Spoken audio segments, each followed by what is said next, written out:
What's up, Giants fans, Hub watchers, Kidblue watchers, Twitter followers, Instagram followers, all of y'all. Welcome back to episode 25. Yo, we're a quarter century to now. Episode 25 of the Yeah. Young Guns podcast. Can you believe it? That's 25 weeks we've been doing this, KB. It's 25 weeks, man. That's a long time. So That's a long time. Yeah, and Well, it's how been many fun. weeks? There's like what, just a little over 50 in a year. So we listen, Yeah. bro. That's gonna be a big thing when we hit episode 50. Shout out to everybody in the chat. We already got a couple of people waiting in here. We got Ligma with his longest name ever. Wet 360 Waves, Daniel Jones in the chat. Solid Juan in the chat. Joe Yaddo, Jaden Dawkins, Drip Giants, Mr. Icy Wolves. Joseph Bobby was in here earlier. Welcome back, everybody. I know people were in here earlier, then the whole weird YouTube thing happened. YouTube was down for like a good hour and a half, probably even more, man. I don't even know what it was. How you doing, KB? I'm doing good, man. I was getting my worries, worrying a little bit. I was like, going through YouTube, and I was watching YouTube and it just shut down, and then checked out my computer, it shut down on there as well. I'm like, oh my god, YouTube is probably down. We gotta go live in like an hour. So I was like, I texted you, that it was down, but it's up before we went live, so that's good. It went up like literally like probably half an hour beforehand. Shout out to Johnny Kelly, Sus PTA, Caden Alvis, and of course the homie Josh Valencia, man. Thank you so much for the $2 super chat, bro. He says, "What's up, Kidblue? What's up, Hub?" The Dolphin emoji because he's a big Miami Dolphins fan, man. And they had a big win this week. Can you imagine right now? The Dolphins are 5-3. The Miami Dolphins are 5-3. Let me tell you. Colin Cowherd said this, and I completely agree. I thought about this even before Colin Cowherd said it, just because of the whole Belichick connection. We are the Miami Dolphins of 2019. That's what I believe. Right now, we're the Miami Dolphins of 2019, and we're going to look better towards the end of the season. And then next season, we're actually going to start surprising teams and beating them like the Miami Dolphins are doing this year. Miami started off as probably the worst historical start in NFL history. I mean, they gave up like 59 points in week 1 to the Ravens, and then they got squashed by the Patriots, and then they kept getting squashed every single week. But it was like at the second half of the season, they started, beating teams like the Eagles and, not fantastic teams, but they were beating teams, and they actually looked good towards the, the latter half of the season, and everybody started to get their confidence in them. And I'm already starting to see it this year. There's a lot of, media pundits out there, the mainstream media, First Take with Colin Cowherd on the Herd, and even Undisputed a little bit, Shannon Sharp giving the Giants a little bit of love. A lot of people are starting to buy into Joe Judge's new regime. And, everybody's starting to pay attention to the Giants a little bit. Their defense, most certainly. But, obviously Daniel Jones and his weird way of moving downfield, right? It's more like through the legs, with his legs, and kind of like weird things that happen that helps us move downfield. But, the Giants are like a little interesting to watch this year, see what they're going to do. We're like Miami last year. I think next year we're actually going to be like what Miami's doing this year, surprising the league and surprising other teams that they're beating. So, two things I gotta say that. Two things I gotta say that. First off, while I'm stating the second, I'm gonna ask you to pull up Miami's record last year because I want to see how we compared record-wise. For sure. And second of all, that's not surprising, I think, that much to me and you. I think we both said before, I'm talking way before the season started, like before COVID, like even really started affecting sports like that. I think we both said this year was going to be a building year, and the year after is going to be the year we start seeing real, like the progress in terms of records and wins and whatnot. It's just that we went through such a roller coaster year that we're not coming back to what we originally said. I think even fans had agreed with us that, yeah, this is going to be a building year. You're going to see struggles, but then it's the year after that you're going to see the fruition of those struggles come through. And shout out to everybody else that tuned in. Logan, Noor, Mike Nixon, Tyler Haynes. Welcome in, everybody. So check it out. They let me count them how many wins they had in total. They had 1, 2, 3. 4, I want to say 5 or 6. 5. 5 wins last year, and they were, probably wins they probably shouldn't have had. So they started off the season week 1 losing to the Ravens 59-10. We didn't know if that was Lamar Jackson's good Ravens or just Miami's terrible defense, right? And then we go on to week 2, and the Patriots squashed them 43-0. And now we're starting to realize, man, this might be a historically bad team. Mhm. And then in week That 3, was the team that was supposed to go 0-16. Right. Yeah, everybody thought they would go 0-16. Week 3, then they get beat 31-6. That doesn't help their case whatsoever. They're adding on to their they started off having a way worse season than we did. Let's get this straight. A lot of Giants fans really think that, we're like, the worst team and, it can't get any worse than this. Listen, Miami's start last year was absolutely pitiful. They didn't get more than 16 points in one game until week 5 of that season, and they didn't win that game either. In week 4, they lost 30-10. So you got 4 straight weeks of surrendering 30 or more points, and then 2 straight weeks of allowing 40 or more points. So, and then in week 5, they come close to beating Washington, but they lose 17-16. The Bills 31-21. The Steelers, 27-14. The Jets, they beat the Jets, their first win of the season, 26-18. I believe this is in week 8, all the way in week 8. So they didn't even get their first win. I mean, that's not far from us. We didn't get our first one until week 6. Exactly. And here we are in week 9. We got 2 wins. The thing is, I still believe we have a better season overall right now than the Dolphins did last year. Oh, for sure. For sure. I mean, just 59 points. We didn't give up 59 points all year this year. Mm-hmm. And 43 points. Swallow water. Real quick. I just want to read this because it's hilarious. Linton says, "That's it. I'm done with YouTube. The organization is an embarrassment to the internet. I suggest we all take our fandom back to the hub and stop being bandwagons. YouTube is washed." I don't know where this copy pasta is from, but it's hilarious. Oh my God, that's hilarious. Yeah, that is. And by the way, Jaden Dawkins says he sent me on Instagram. I didn't even know it was Jaden Dawkins. But yeah, I did get a DM today of a Giants, the Giants defense overall, and it was better than I expected. And I'm somebody that always praises our defense. So you already know how good it has to be to surprise me. Giants defense right now are 15th overall in the league. They're 15th. They have 15 takeaways, which is tied second overall in the league. Yeah. They have 22 sacks, which is tied 8th overall in the league. 59 quarterback hits, which is tied 5th in the league. I just want to say those last 2 things we're doing without a legit number 1 pass rusher and the outside linebacker, the outside linebacking core because we're so injured at that spot. We have we're allowing 94.8 rushing yards a game, which is 5th in the league. And that has a lot to do with how the rushing defense has performed the last, 6-7 weeks. Yeah. We are allowing, this is where it kind of goes down a little bit, 265.2 passing yards a game, which is 25th in the league. That's obviously been affected because our cornerback room, other than James Bradbury, is definitely a little bit of a struggle. Logan Ryan is now starting to show some of his chops. 97.9 passer rating, which is also 22nd in the league. And we are allowing 10.6 yards per catch, which is 18th in the league. So definitely it's allowing those yardage through the passing game that's bringing it down to the 15th overall defense in the league.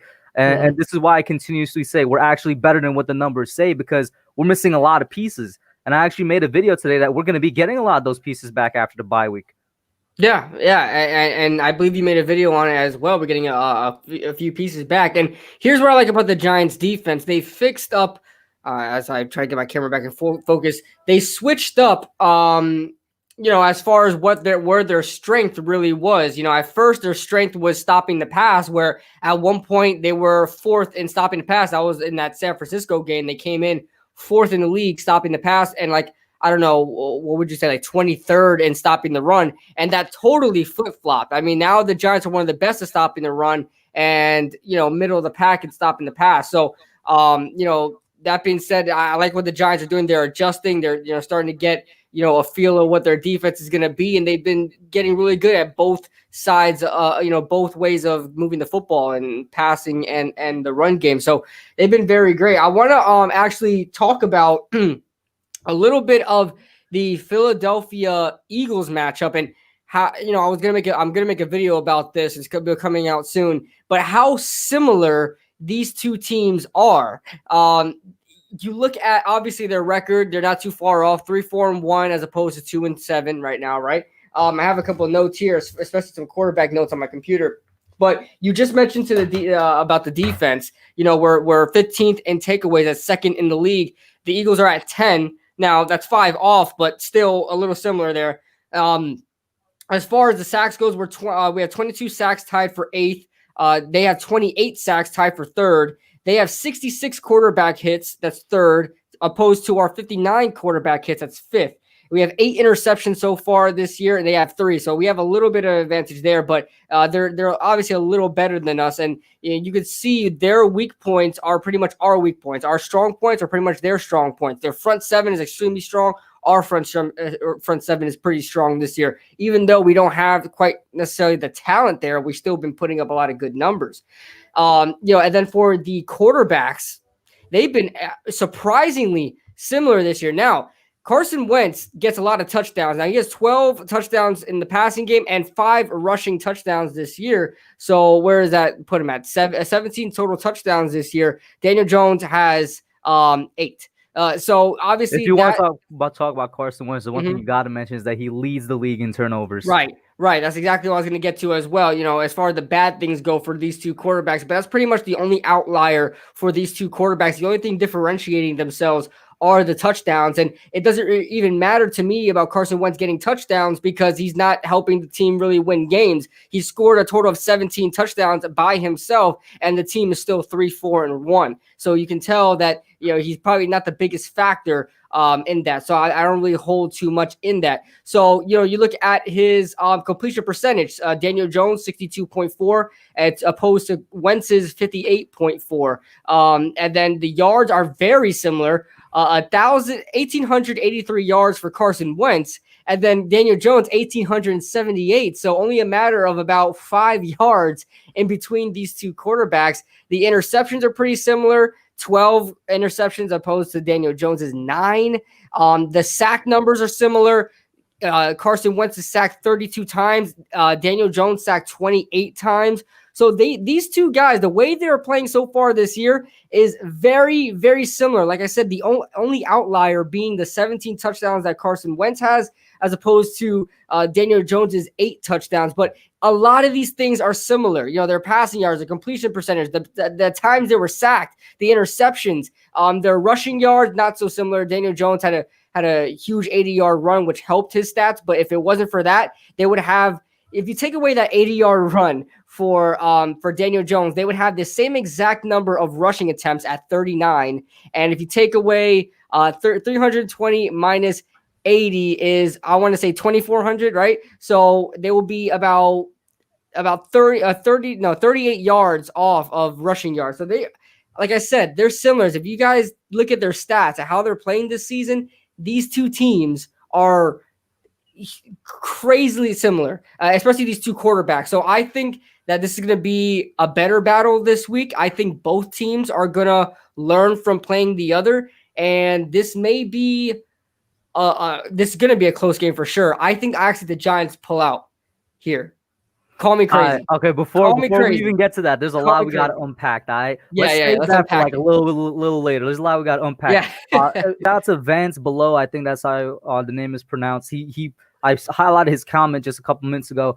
He said in the last 26 games the Giants have played against the Eagles, they've won 4 times, lost 22 times. This goes to show you how much we've struggled over the past 26 games. Oh my God. So this is not a recent phenomenon. It's not just like the past 4 years. 26 games. What is that? That's 13 years, dude. Yeah, that's 13 years, bro. It's been well over a decade since we've had any type of rivalry with the Philadelphia Eagles, like any type of respectable rivalry with the Philadelphia Eagles. Real quick, getting back to the pieces we're getting back point that I was making, and you made a really good one. The Eagles and the Giants are two teams that are more similar than people may think. Mm-hmm. Eagles are missing a lot of pieces as well. However, as we know, they still find a way to pull out against us. Yeah. If there's one thing we could expose them at, it's going to be their middle linebacker core. And I said the same thing when we played them last time, and guess what? We did it, and it worked. It's just that we couldn't do it all the way to the end. Yeah. Because how do you expose them in linebacking course, the tight ends? And, of course, that did not happen at the end there. Now, here's the thing. Philly, Derek Barnett, and is it Bradham? Is it Nigel Bradham, their outside linebacker, or is it Graham? God, I'm forgetting his first name, Graham, their outside linebacker. Those two guys are having, like, career years in terms of pass rushing. Philadelphia – yeah, they run a 4-3 this year, so it's Philadelphia. You mentioned the quarterback hits and how we're not that far off. This is where there makes a difference. They do have legit pass rushers that's been there for a while, that are veterans, that are established. It is something we need to fear. I hope the Giants O-line could continue the performance that they've been putting out there since week 8 against the Buccaneers. Somehow, some way, Judge and somebody else mentioned this as well. I highlighted their comment. Judge subbing guys in and out is now starting to work. It's starting to click. I still don't necessarily agree with it, but it's keeping them fresh, and maybe that is doing something. And I just want to add to that as well. We've been seeing a lot of Matt Parrott, right? We're seeing him everywhere. Right tackle, even left tackle. He's getting a lot more reps at left tackle, which is scaring me a bit because I really wanted as a number 4 overall pick. Don't get me wrong. I know Andrew Thomas is going to struggle, but I really wanted him to be the surefire guy there. That tells me they might not have that much confidence in Andrew Thomas if they're trying to see what they have in their 3rd round pick at left tackle position. That's where I disagree because I forgot it was a staff member of the New York Giants that said they just want to get Matt Parrott out there. To which I retweeted and I said, well, I just started my right tackle because since week 8, which is once again when the line started clicking, Andrew Thomas has been rated as one of the best tackles in football. In fact, that week 8 game himself, I think he was rated as the best pass protecting left tackle in football. So whatever they're doing is working now. He's now starting to click. I think they're legitimately just trying to get Matt Parrott out there. It's just in a very, very weird way. Right. I just say to start the guy on right tackle. Let's go traditional here. I mean, it only makes sense. Nobody wants to see Cameron Fleming. Nobody wants to see Cam Fleming out there. He's a veteran swing tackle in the league. I don't know why they really have this confidence in him. We've seen that from the beginning of the year. Me and you even talked about it. They seem to have an overconfidence on Cam Fleming. But another interesting, type of thing we're going to see here is probably a lot of Shane Lemieux now. Now, Will Hernandez got activated. Yeah, he's activated. Yeah. Yeah. So that means, Joe Judge came out and said that we're going to ease Will Hernandez into it, coming off. He's not hurt. He's not injured. He's not limping. All right. He's coming off a COVID list. He feels just fine. Just say you want a quarterback. If you say you want a guard competition between your 2 guards, just say it, man. That's all you got to say. You don't have to beat around the bush about it. I know you really don't want to, say that now that Shane Lemieux is playing because Will Hernandez got COVID, that, there's a competition there, but there is. I mean, it's no coincidence. The picture is hilarious. He's dull. Just, oh man, that's funny.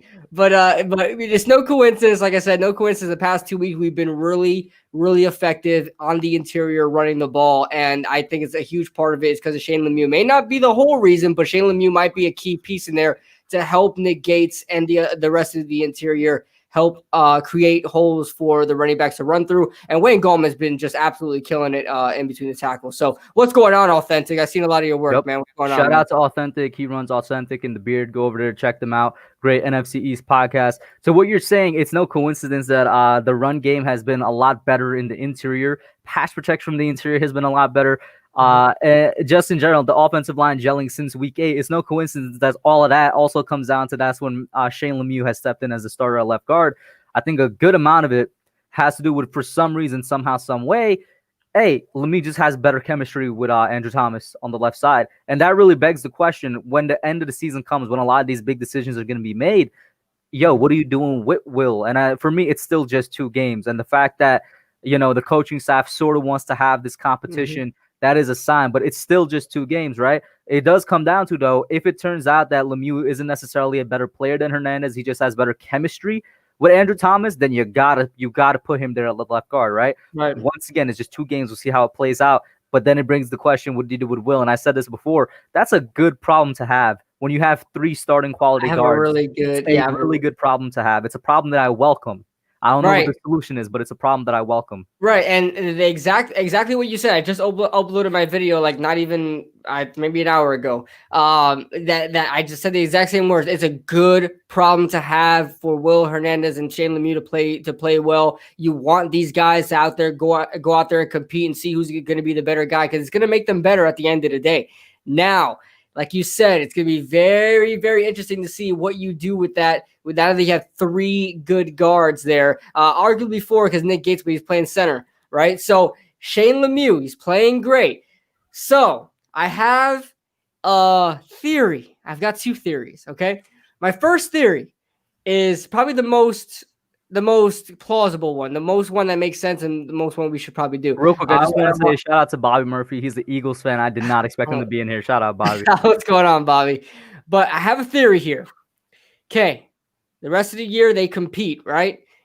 Shane Lemieux and Will Hernandez, they split their reps just similar to what Matt Perry and Andrew Thomas are doing. Okay, that's cool, right?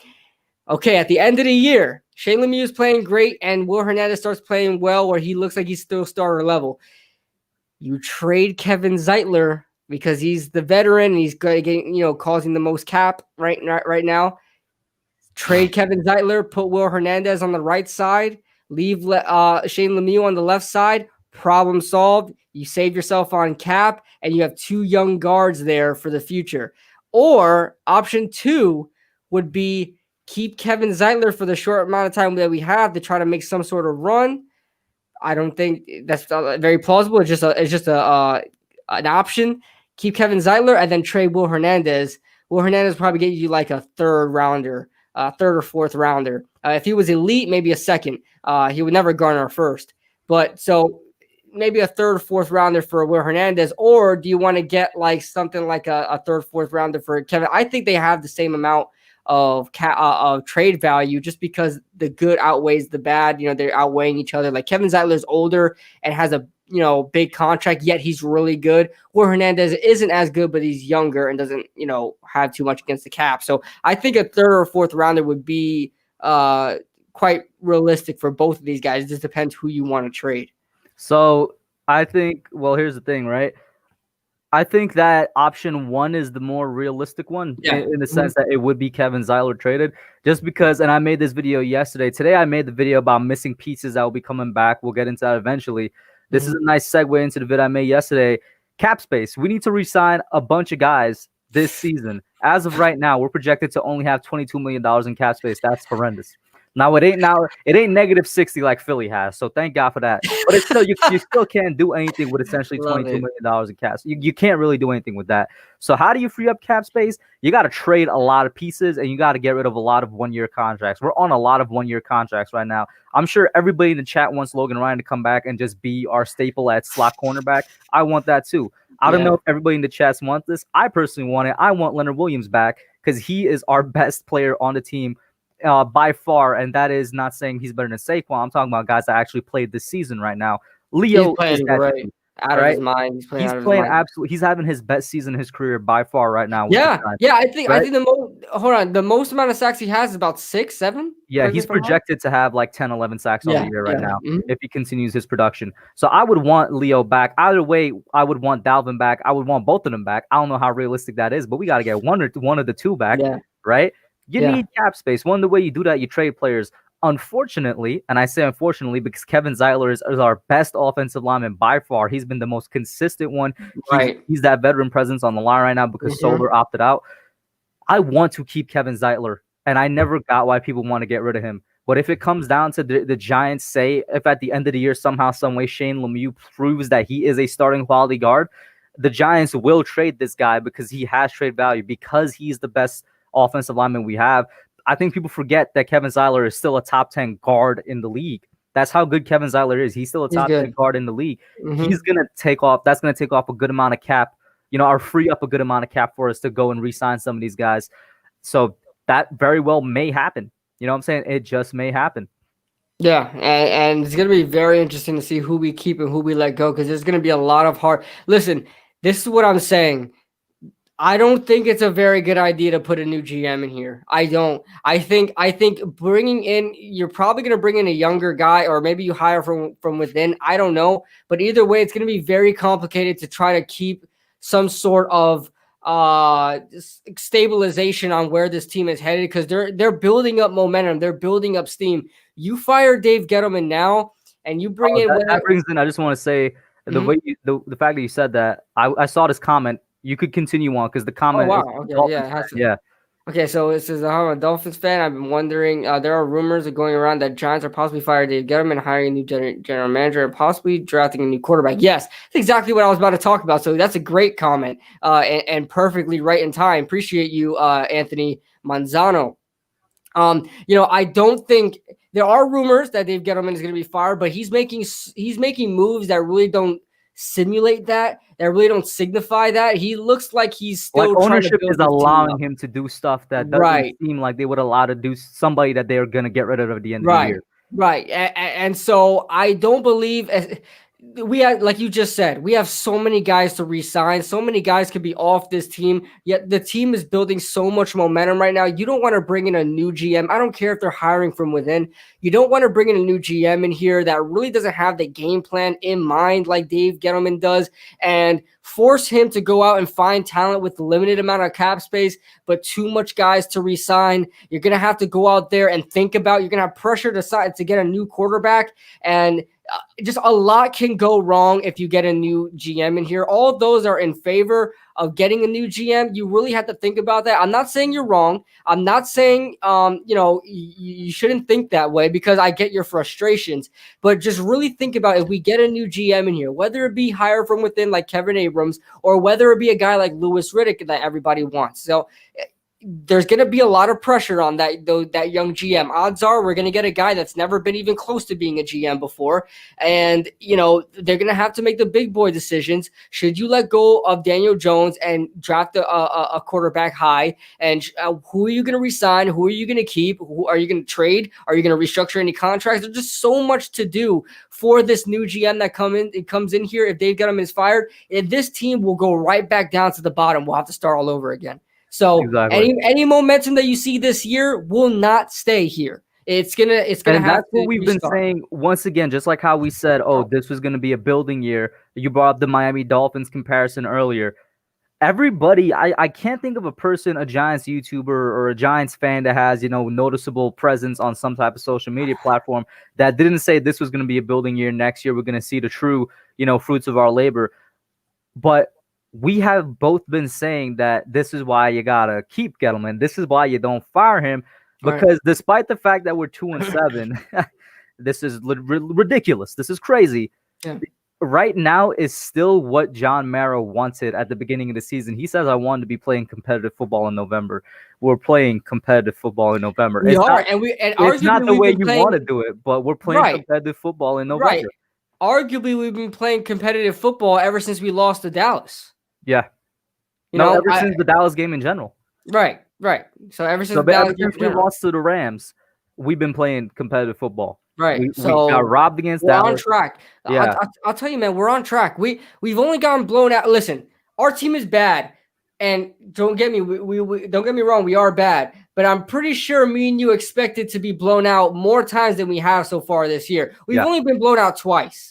By the grace of God, we've only been blown out twice, right? Once. So, wait, what was the second time? Well, the first time we got blown out was 49ers.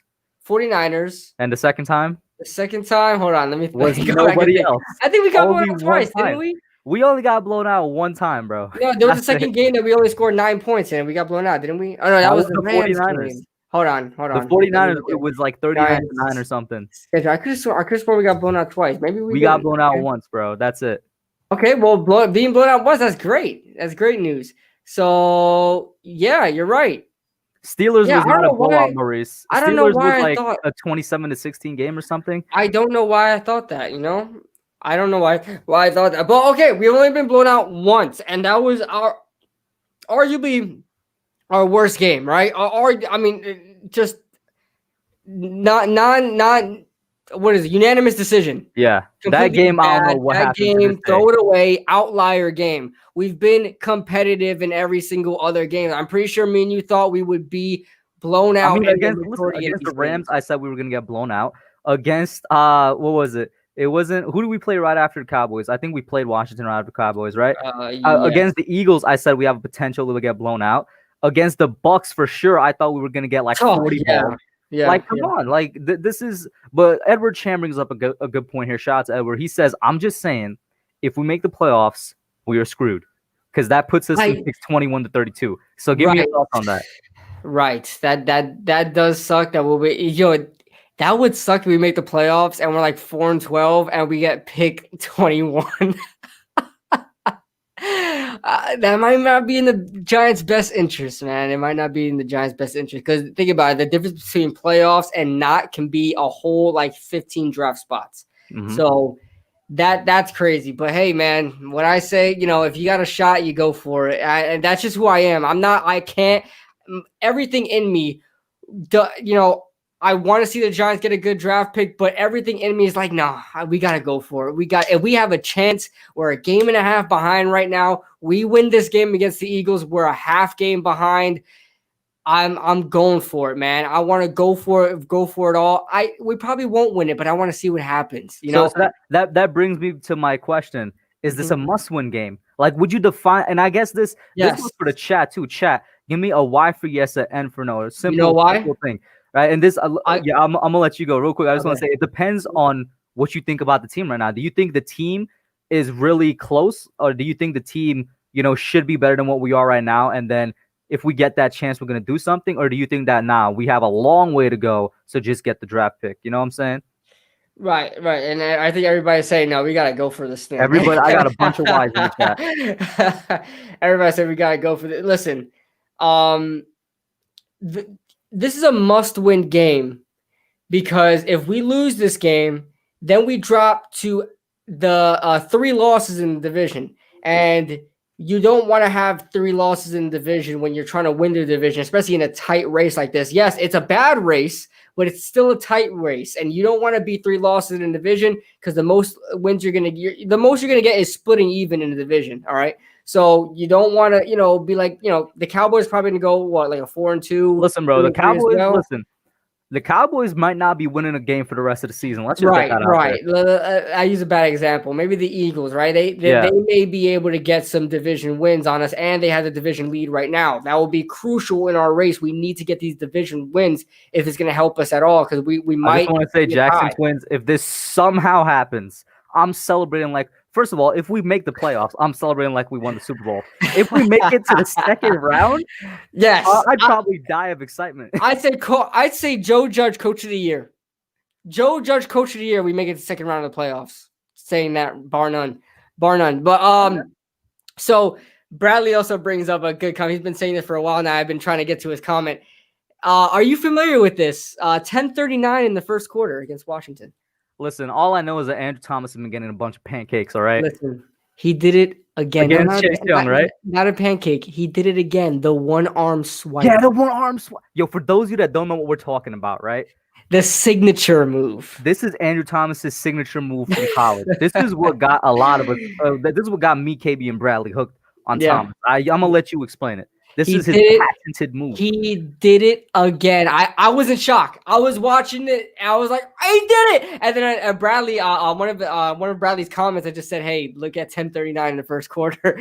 But he just what Andrew Thomas does is he waits for a speed rusher to come through with blazing speed, and he just takes him and just rips him off and just throws him in the direction that he's running in, and that guy just keeps going forever. Now, the most famous example of this in college, he did it against Josh Allen. The Josh Allen that 95% of New York Giants fans wanted when we took Daniel Jones. He did it so badly to Josh Allen that Josh Allen went outside the camera frame. That's how much power Thomas had. I think this other passer went off the screen as well. He flew.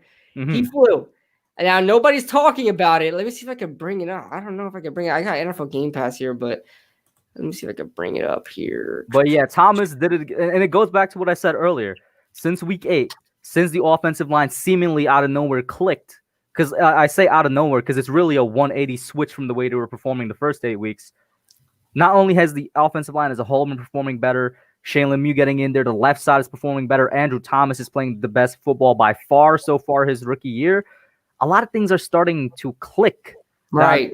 Now, while you bring that up, I'm going to ask you, and this is a legitimate question, are we overreacting? Part of it is yes. I'll be completely blunt with you. Part of it is yes, but that's just all a part of being a fan. That's just all part of being a fan. It's the up and the downs, the roller coaster emotions. You guys know I made plenty of these videos saying I'm done with the Giants, and for the most part, I wasn't seeing the fight I wanted to see, but they've been coming out on fire lately. That Bucs game, let me tell you, the best game of the season for me was not a win. It was a loss, and it came against the Buccaneers. That's the best game. And that's why me and KB, This is why me and KB were so angry, disappointed, and lost faith in Daniel Jones. Because that Bucks game was the best team performance we had. Right. It was the worst quarterback performance right. of like the entire year, but it was the best team performance we had. We even had great special teams play. Dion Lewis, right out the gate in the second half, just returned it down to the 45-yard line. Oh, go ahead and grab that, man. Shout out to James Carter in the chat. Thank you for the $5 super chat, man. He says, going for a playoff push and possibly winning the division is great for the young players. It will set a new standard. And to add on to that, we put an emphasis on young. And one thing that people forget, a lot of Giants fans forget, we're the youngest team in the league, and it's not close. Right. Oh, of course. Especially our defensive starters, man. Like, they're all over the place. But yeah, I love that comment as well because, a lot of people are saying, what are the pros and cons of making the playoffs and not doing anything with it? We'll get a bad draft pick. Yes, although that may be true, you're setting a winning culture. And that, to me, is more important because if you set a winning culture, it doesn't matter the guys you bring in. Look at the Patriots. Look at the freaking Seahawks. Look at all these top-tier teams. Do they really care about the draft? Do any of these teams really draft well is the question, right? All these other teams, they don't care if they draft well. They don't even care if they lose draft picks, okay? These teams go out there and they have a winning culture. They have a standard set every time you step in that locker room. Every time you step on the field, you got to go out there and win and play for the other guy next to you. And that's how these teams are winning. And that's Joe Judge's MO. I mean, that is Joe Judge in a nutshell. He came from Nick Saban. He came from Bill Belichick. All right. So he knows what a winning culture is like. Now it's up to him to set up his own. We'll see if he's successful in doing that. But if he does, it doesn't matter where we draft. Okay. We can make the playoffs and as a 4-12 record, I don't care. That'll be it'll give these guys a boost of morale. A lot of these players, not only the young ones, the veterans as well, never seen a playoff game before. Right. Jabril Peppers is a veteran, never seen a playoff game before. James Bradbury may have seen a playoff game before. I don't know if he was part of the Super Bowl. No, he came in 2016. 2016, so he may not even seen a playoff never seen a playoff game. Right. So a lot of these, Kevin Zeitler has not seen a playoff game before. Leonard Williams hasn't seen a playoff game. The only veteran we have that comes to mind that's seen a playoff game, Golden Tate on the offense, Blake Martinez on the defense. And for Blake, that was just last year. It's not like the Packers have been any good since like 2016, which is when Blake came in. And I may have to correct myself on that. Kevin Zeitler, in his time with Cincinnati, may have seen the playoffs because he started his career in Cincinnati. So, a lot of these even veteran players don't even know what it's like to make the playoffs. Imagine if you get them accustomed to winning, have them get that feeling going. You always say, you get this feeling of winning. You know what it feels like. You don't want to let this go. Think about how amazing it feels. You don't want to let this go. And to add on to that, to what KB is saying, you may be looking at us, and this is speaking in the fantasy land, the hypothetical land of somehow, say the Giants make the playoffs with like a 6-win record, right? You might be saying that's not winning culture. You're not building a winning culture. Here's the thing.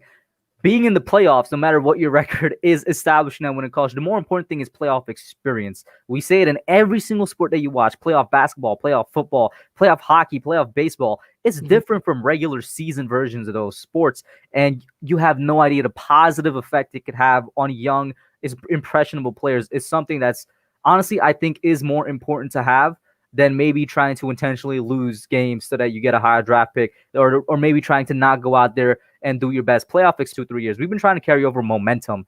We've been trying to build a winning culture for so long, but we haven't won. We've just had momentum spurts randomly in 2018, randomly in 2019. That doesn't carry over because you're not actually winning. If they somehow are in the playoffs, that is something more tangible that can be carried over. Right. And think about it. A lot of everybody, we were only expected to get 6 wins. Say we do get 6 wins. What's not expected is us actually making the playoffs with those 6 wins. Think about if we make the playoffs with those 6 wins. Not only are we hitting projection on where this team is going, that we're going in the right direction. Not only are we hitting projection, but we're also making the playoffs and getting veteran experience in the playoffs as well. A lot of these rookie second-year players are feeling what it's like to get to the playoffs. And let me tell you, it will be a very different feeling than a lot of other feelings. You know how when, even young players as rookies, when they make the Super Bowl as a rookie, their team is playing fantastic. Like Mecole Hardman last year, right? He was a rookie last year. The team went like 13 wins or something like that. Somewhere around that range. They always had success throughout the year. these younger players, even these veterans, they're going to know what it's like to fall, and they're going to know what it's like to rise. Because obviously we're having a bad season so far. We're having some fight. We're losing some close games. They know what it's like to feel like losers right now. If you go out there and make the playoffs this year, they're going to go out, they're going to feel what it's like to win. And just like that, you might flip a switch and say, hey, we got to start playing harder. It could be, listen, we're losing these close games. It's a matter of 1 or 2 plays that are losing these games. That would help a team tremendously. That adrenaline rush the next year, we'll go out there when we get in these close situations, maybe we actually finish these games out because they know what it's like to win and they want that feeling again. So not only do we finish these games out because they know what it's like to be in that playoff in those games, we finish it out because, once again, going back to the very first point we made, this is the building block year. Next year is the finishing year to where you start seeing the fruits of your labor. This is the offseason you're going to use to finish the defense. This was something somebody pointed out way earlier that I've been saying for weeks now. The defense is fixed. It needs to be finished. Get yourself another inside linebacker. And even that, low-key, I'm going to get back to Bradley's comment, right? Even that might not be something we need to fix because Tate Crowder is coming back. If Tate Crowder actually plays like he did before his injury, and it's not something Ryan Connolly-esque where we saw a huge drop-off from Ryan Connolly pre-injury to after injury to the point that he's not even getting playing time now. If Tate Crowder comes back from which was a minor injury and performs the way he was, Mr. Irrelevant, before his injury, we're talking about the guy in his first start that almost got a pick on his first play in his second start, which was unfortunately the game he got injured. The fumble recovery touchdown for the win was our starting second middle linebacker. If you could continue to do things like that, we have our second middle linebacker. It's Tate Crowder. He's going to be great next to Blake Martinez. We don't need to spend draft capital or money on a second middle linebacker.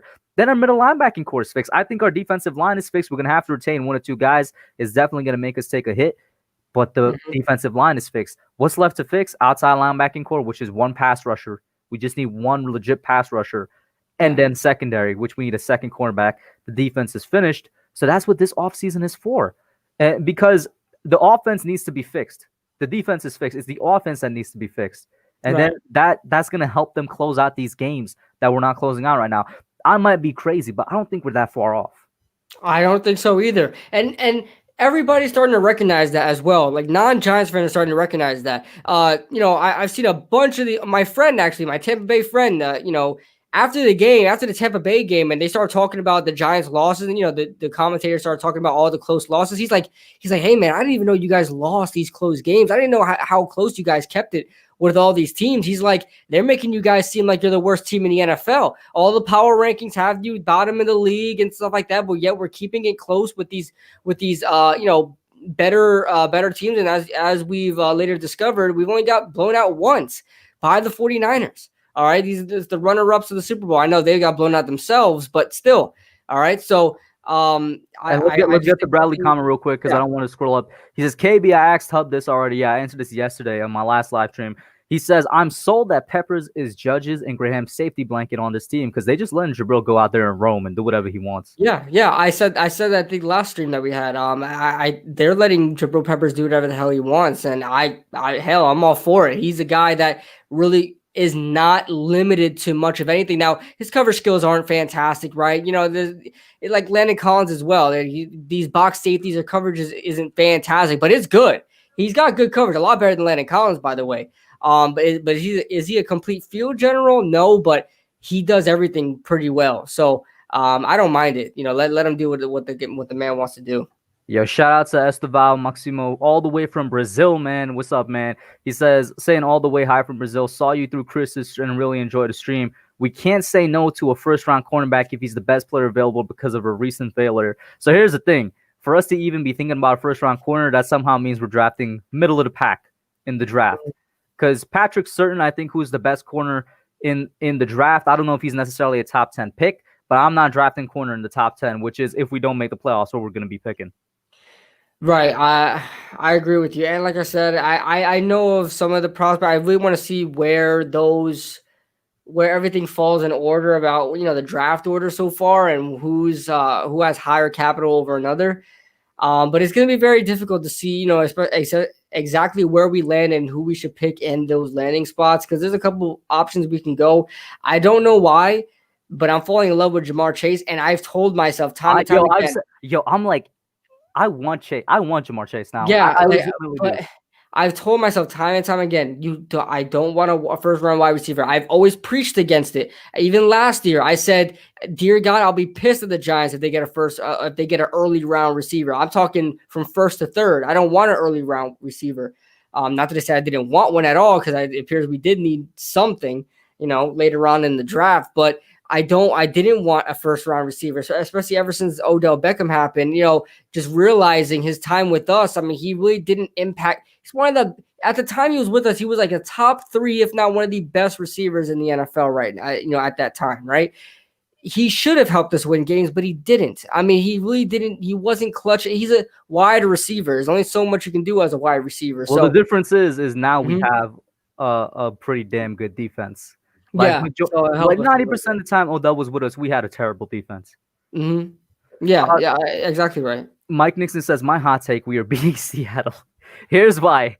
McKinney will be back, and we move Logan to cornerback number 2. He will contain Lockett, and Bradbury's going to lock up DK. So Logan Ryan's not an outside corner. He's a slot corner. But if they could somehow make that work, I mean, I'm for it. Let me tell you, we are going to get smoked by the Seahawks, and let me tell you why. First off, we don't have speed at any of our defensive backs to keep up with those guys. Okay, James Bradbury is primarily a zone corner. He can play man, but you guys seen that he's not very fast downfield. James Bradbury. I don't trust Logan Ryan downfield either. I don't trust anybody. Ryan Lewis may be our fastest cornerback right now, and he's that Seattle game may just come down to who could score more points. Yes, and you know who that's going to be. I mean, Seattle's one of the top offenses this year. The Giants can't score 20 points to save their lives. So this is going to be, even though Seattle has a really bad defense on par with the Dallas Cowboys, if not worse. I think they gave up more points this year than the Dallas Cowboys. So we may have some success against Seattle, but I just can't see us defending DK and Tyler Lockett. These guys Before we even get to Seattle, because I agree with everything you said. Well, let's not even talk about Seattle yet, because what week is that? That's week 15, week 14. I'm not sure, because I know we got the Eagles, and then we have our bye, and then coming off the bye, do we play? Who we playing? I can't remember. I think we play Cincinnati off the bye. But I want to get to something that people have been pointing out. TSV pointed out. We said it earlier. Made the vid on it. The pieces returning. What do you expect from Xavier McKinney? We got like 4 major pieces, or maybe 3 major, 1 minor, depending on how you look at it. Xavier McKinney is going to finally see the field within the next 3 weeks. Tate Crowder is going to finally come back within the next 3 weeks. And I already said, I think that if he could perform the way he did before, we're set at middle linebacker too. We don't need to take a Dylan Moses. He might come back this week. Yeah, we don't need to take a Michael Parsons. So within the next 3 weeks, Tate Crowder's back. Ryan Lewis is going to be back within the next 3 weeks. Ryan Lewis, I'm not sure if everybody had huge expectations for him or something. I'm fine with the way he's performing because he was a practice squad player. So that's why I'm not too disappointed in his performance. But I don't know who we're running at cornerback number 2 right now. And then the 4th person coming back is Ximines. So give me your thoughts on all 4 of those and what kind of impact they're going to have. I'll give my thoughts after you get this super chat. Oh, for sure. Shout out to James Carter once again for the $5 super chat. He says, if we do sneak into the playoffs, we might be a problem. We kept it close versus playoff teams. Might see them again. And people forget Judge's playoff experience. This is a good point. We might be a problem. I'm not willing to say that we are going to be a problem, but if anything, we're going to keep it close. Yeah. Before I mention those 4 players, you said Emmanuel Brito says Nuwasu is such an underrated edge threat. Do you mean like Uchenna Nuwasu, like the Chargers edge rusher, Emmanuel? Because he's a guy that I really wanted the Giants to grab back in 2018. That was Lorenzo Carter's draft, right? So I believe they went the same draft. That's the guy I wanted in the 3rd round. I didn't know Lorenzo Carter would be there, but I really wanted Uchenna Nuwasu as well. So, and those 4 guys you mentioned, Ryan Lewis, Tate Crowder, O'Shane Ximines, and McKinney, right? So the rich get richer. I think this is all a plus for the Giants. You got Xavier McKinney who's going to be coming back, and he's going to be helping in that safety role back, and we're not going to get beat deep. Although I really don't see us getting beat deep. We don't get beat deep as much as years past. But this guy is going to hopefully help us be a center fielder for us. And Ryan real quick on McKinney before we move on, because I know KB was a big proponent of Antoine Winfield, and Antoine Winfield right now looks like the best safety out of that class. My heart hurts. I still have faith that Xavier is the best safety out of that class because, like, he was beating everybody and everything, in terms of rankings for being the best safety in that class. The only thing I will concede to Antoine is probably coverage, but I have faith that Xavier could be better than everything else. Granted, I haven't even seen the guy play in an NFL game yet, so I could be completely wrong. But I think Xavier could be really, really good. I just really liked the yin and yang from that safety position, man, because, Winfield is the coverage guy. Jabril was the heavy hitter. Now we have two heavy hitters with decent coverage. I didn't want the same thing. I feel like people underrate McKinney's coverage skills, though. I feel like we do underrate. I don't. It's not like he's terrible. He's not terrible, but it's like, here, I'll give a quick example, and then I'll keep moving on. In those Alabama games, sometimes they made him play center fielder, and he would get a lot of times. Now, this could be coached up. Don't get me wrong, but I'm just going by what I saw.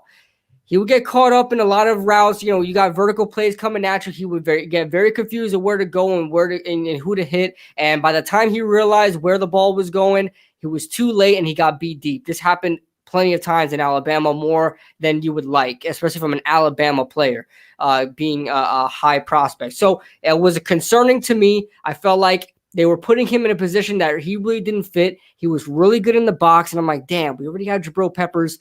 Why do we really need Xavier McKinney? I really wanted Antoine Winfield. Unfortunately, that's not the direction we went to. So, of course, I have to root for his success. I hope he's better. I hope he's great at everything. I don't want to be proven right. I hope Xavier McKinney was the right guy. He's fantastic in coverage. Real quick, so the guy from the Rams who has a difficult name to pronounce apparently going to be a free agent. So if we can't get Bud Dupree because of the cap space, maybe we should target him. I just want to say that real quick. Also, shout out to Giants Opinion Sports member in the house. I'm gonna let you move on to Ryan Lewis because before we get sidetracked even more. Well, yeah, he's talking about Chidobe Awuzie. That's somebody else? That's the corner from Dallas. Okay, then. Out of I believe he's from Colorado, or something like that. So yeah, Ryan Lewis. Ryan Lewis. I think we're getting a little bit of the Nick Gates syndrome, right? Where he has a very small sample size and plays well, and we automatically think he doesn't play well. He gets roasted and toasted. Yeah. Ryan, because when we first got Ryan Lewis, he's like, oh man, he's actually playing well. He's playing well man coverage. He's locking down that spot. I don't think he's great. I think, call me crazy, I think Isaac Yiadom is developing. He's getting better. We saw in that Tampa Bay game. Based off of what? Based off of Tampa Bay? Well, no. Throughout the season, I've seen a couple of pass breakups like that Rams game. That was a rollout. He had that makeup speed to knock that ball in the end zone right before they did score eventually. But he had a great pass breakup. You look at early on in that Tampa game, James Bradbury has that amazing pass breakup, and then like a couple of plays later, Isaac Yiadom had just a similar great pass breakup. He looks like he is developing a little bit. He's got to work on zone a little bit. He plays too much soft coverage in zone. But I like Isaac Yiadom. I think he's developing. I think he's more serviceable than what Corey Ballentine was, and that's why I don't really mind letting go of Corey Ballentine. He was a fan favorite. He's definitely one of my favorites. By the way, Corey Ballentine got picked up by the Jets, so that's kind of funny. Wow, that is funny. It seems like the Jets will get a lot of our sloppy seconds, isn't that right? So that's very great that you said. I didn't know that. No problem, what's up, Vance. What's going on, Vance? God bless, man. But yeah, I think Yiadom is getting a little better. He's not great. Hold up. Mr. Icy, please tell me you're like joking or something, bro. Ryan Connolly, we cut him. He's on Minnesota, and apparently he's not even good enough to make it as like a second string. He's not seeing any type of field time in Minnesota, which is why I say Tate Crowder, who's somebody else that KB has to talk about when the defensive piece is coming back. I hope Tate Crowder doesn't suffer the Ryan Connolly syndrome. That is, he comes back from an injury and is like not anywhere close to what he was. I don't think so.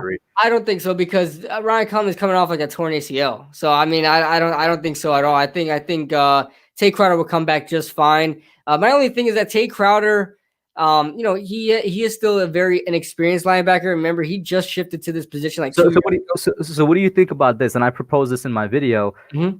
The rotation of Tate Crowder and David Mayo at second linebacker. And then I think we still don't need to go and get anybody else. Right. I love the rotation there.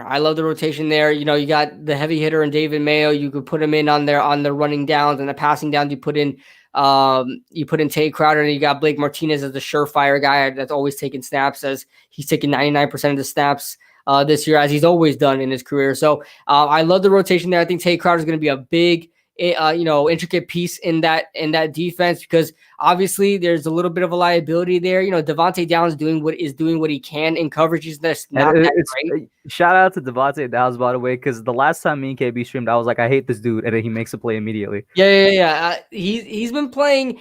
He's been trying. He's been putting in the effort. I don't know if he's physically able to do it just because he's a bigger linebacker. He's not able to move as smoothly as maybe a Tate Crowder would be able. He's somebody else that switched positions. Devontae used to be an outside pass rushing linebacker, switched to middle linebacker. Right. Either way, I don't think he's the starter. He's good depth. Right, good depth. So I like the inside linebacker position.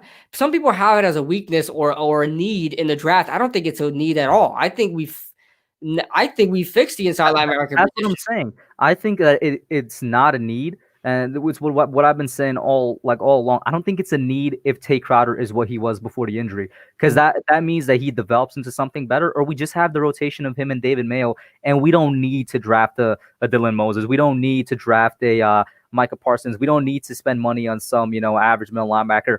We're actually good at middle linebacker. Blake Martinez is the number one. All we need is a number two. That's going to be Tate Crowder by himself or a rotation of Crowder and Mayo. That's what I think. Yeah, I think we settled the position nicely. I don't think there's a huge Here's the thing, Mike. Mm-hmm. I'm not denying that Micah Parsons is better than both of them, but we don't need them if we're getting like we don't need the best at every position is the point that I'm trying to make. Mm-hmm. And it's not like these guys are terrible. Tate Crowder and David Mayo, rotation of that is going to be good enough, or probably even more than good enough right beside Blake Martinez. That's the point that I'm trying to make. Right. If it ends up being like Parsons, I know there's no good pass rusher in this draft, but say that somebody lights it up in college and they wind up working up the ranks. If there's a pass rusher there over inside linebacker, I'm taking him. Jamar Chase is there over an inside linebacker, I'm taking him. Maybe even if it comes down to it, corner, right? Yeah. So I honestly, this is what Edward Chan is saying. Edward is saying he wants J.C. Horn or Patrick Surtain, the two top corners in the draft. Right. So I really don't prioritize inside linebacker in this draft. I know everybody wants one. I know every single year there's always an inside linebacker that everybody wants. He's the rangy guy. He gets everywhere, right? A few years ago it was Hassan Reddick. 2 years ago it was Devin White. This year it was Isaiah Simmons. Every single year we get an athletic inside linebacker that everybody wants. I don't think we need him right now. I think we need I think we're set. I think we're set for at least the next 2-3 years at middle linebacker. We are. Okay. And once again, it goes back to the point we don't need the best at every position. You simply don't need that. Otherwise, no team would get built. Jason Garrett asks, the Hub and Kidblue, how do you think I coach? I think you did a pretty swell job, my friend. The past 2 weeks, you've done a good job, Jason Garrett. And you're managing the reverses and the end arounds very well, and they're actually executing. So I'm okay with it. I'm all right with it. And Estavo asking, Saquon's fifth-year option is only $750K less than what the running back tag was in 2020. Could we decline it and see what happens in 2021, knowing that the tag the following year isn't much more than the option? So here's the thing. I think we're going to give him the fifth-year option no matter what. Yeah. It's whether or not we extend it after that. That's the question. Yeah, I definitely see where the observation is, Estavo. I definitely see the conversation that wants to be started there, but I just don't think the Giants should take a chance. I think you have to put the fifth-year option on your best player on the team, arguably, and see what happens. But, I'm with you. I'm a little concerned, man. There's a lot of money, So I just hope Saquon Barkley is not injury-prone, right? We've had 2 scary injuries over the past 2 years with Saquon Barkley, one where he missed 3 games and had 2 terrible games after that, and this year he missed the entire season. So I don't know. This would be an interesting one. Obviously, once again, going into the fantasy land here, take Jamar Chase in the first round and then J.C. Horn, the cornerback in the second round. I don't even know if J.C. Horn is going to be there, but kind of like KB said, I'm starting to slowly really fall in love with Jamar Chase, and I really think that he might be the right pick, not just in terms of what we need, but in terms of fit as well, is what I'm imagining. Right. I'm telling you right now, Jamar Chase would be Daniel Jones's best gift you can give him, and he will be a good quarterback. He will be a good quarterback. You give him Jamar Chase. Promise you. A guy that can get open probably in the NFL 75% of the time, give it to him. And it goes back to what our top needs right now that I would take and try to fix through the draft first round, right? Wide receiver, cornerback number 2, pass rusher, inside linebacker. But like I said, I think the inside linebacker is fine. It would take Crowder come back, and the rotation of Crowder and Mayo is going to be fine. So I really don't think we need an inside linebacker, and then I will reevaluate that at the end of the season. So that takes out one of them. Pass rusher, this draft as of right now, as of November 11, 2020, ain't got no type of pass rusher that I'm willing to take in the first round. Except like Greg Rousseau. I was about to say, I know a lot of people love Greg Rousseau, but two things about Greg Rousseau. So far, he's a one-year wonder because did he not opt out of the season? One. And two, he's a defensive end, not an outside linebacker that would have a tough time shifting over to fit this right here. Okay. And then, so that leaves cornerback and wide receiver. And I would go Chase. Right. I completely agree. This team is not good, but it's very hard to find a really like a huge priority need, right? I mean, this team does not do everything necessarily well, but it's very hard to see, oh my God, we have a really high pick. Where do we go? It's hard. Maybe you would go number 2 corner. Maybe you go wide receiver, but like some of, you feel like a lot of these are going to be fixed anyway. It's very hard to decide. I don't think we have a lot of huge needs. I don't. Call me crazy, but I don't think the Giants have a lot of huge, especially on the defensive side of the ball. I think we're pretty much set there. I think we're definitely one more draft and one more free agency period away from securing this defense. Like I said, don't fix the defense. Finish the defense. That's the word I've been using. Right, just finish. And this is a good point, by the way, Edward. Before I fall in love with him, Chase isn't playing the season. I feel like I don't know. Am I crazy in saying that I've seen enough? Did he opt out? Am I crazy in saying that I've seen enough? Oh yeah, I definitely seen enough from Jamar. Right? Did he opt out this season? I'm not sure. Here's TSV saying Gettleman is a goddamn genius. People have agendas against him, but he's building a big time team. Decade of dominance. What do you say to that? Wait, put the comment up again. People have agendas against him, but he's yes. Listen, trust the process. All right, trust what teams ultimately want to do, and sometimes they're not granted the amount of time to do so. They're always thinking about the future. They're not thinking about the now. They don't care how much games they lose right now. They want to build for the future. And, I feel like that's what the Giants are really, really trying to do. You're trying to set a winning culture. When you try to set a winning culture, that means you're trying to affect not only now, but the future and, years to come, even after you've left. Look at Tom Coughlin, his legacy he brought on to the Giants, how they're still, using his methods here in New York as tradition. That's when you create a culture. And that's what I want to say on that. This is what I want to say on that. There's a potential for Gettleman to end up in an Ernie Accorsi type situation where Accorsi built that Super Bowl team, but he was already fired by the time we won the Super Bowl and Jerry Reese was the manager. Mm-hmm. There's a potential for Gettleman to build a Super Bowl team here, but be fired, and that team that he built wins it under another general manager. That would be so unfortunate. I'm sorry. I really grown on Dave Gettleman. Like I like the hire from the get-go. Going through, back then I was going through the list of GMs. I'm like, the only guy that seems plausible is Dave Gettleman. I really don't like anybody else. I don't really care for Louis Riddick. He's an ESPN commentator. I don't, so. And this kind of speaks to Gettleman or the Giants in general. This is a very interesting comment here by Joe Yato. That might be why the Giants didn't trade for a bunch of picks this year. 4 players in the draft, a couple in free agency, and we could be set. What do you think about that? Very, very, very true. That's something that, top tier teams do as well. The Patriots always have like freaking 5 picks a year or something like that, and they're still winning games. So as long as you feel like you're only a few pieces away, hey, the draft might not matter as much, to some teams. Emmanuel Brito says TJ Watt, Myles Garrett, Joey Bosa. Joey Bosa already got locked up. Yannick Ngakoue, Von Miller, Melvin Ingram, Shaq Barrett, Jadeveon Clowney, Matt Judon, Bud Dupree are all possible pass rushers pickups in the offseason. And he made this comment earlier. He had an add-on saying, but he's not sure if they're going to make it to the offseason. I mean, yeah, it's a difficult time draft-wise and free agency-wise when it comes to the pass rushing position. Shaq Barrett may be plausible, all right? Because Tampa Bay had to pull a lot of strings to keep that defensive line together. I don't think they keep the same thing going. Now, Shaq Barrett is younger than JPP. So if you want, you might wind up seeing JPP gone and Shaq Barrett staying. But if Shaq Barrett has an opportunity, we throw it at him. Mm-hmm. And I think we forgot to comment on O'Shane Ximines. You forgot to give your thoughts on him coming back. O'Shane.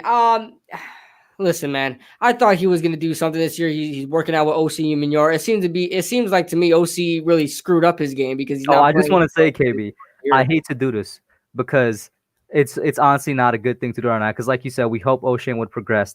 Mhm. I told y'all this man O'Shane was gonna have a second year like Lorenzo Carter. Right. It was set up to be the exact second year that Carter had. And I said, if anybody, Carter's gonna be that guy that breaks out this year. Now he showed promise before he went out. Maybe this would have been his breakout year. But Ximines was almost set up to have that same second year that Lorenzo had.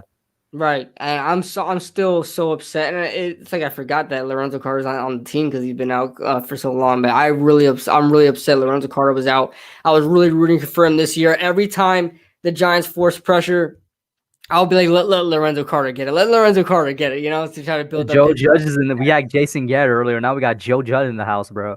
He said, "Can't wait for Bud Dupree to be signing." Okay, he's giving us some hints.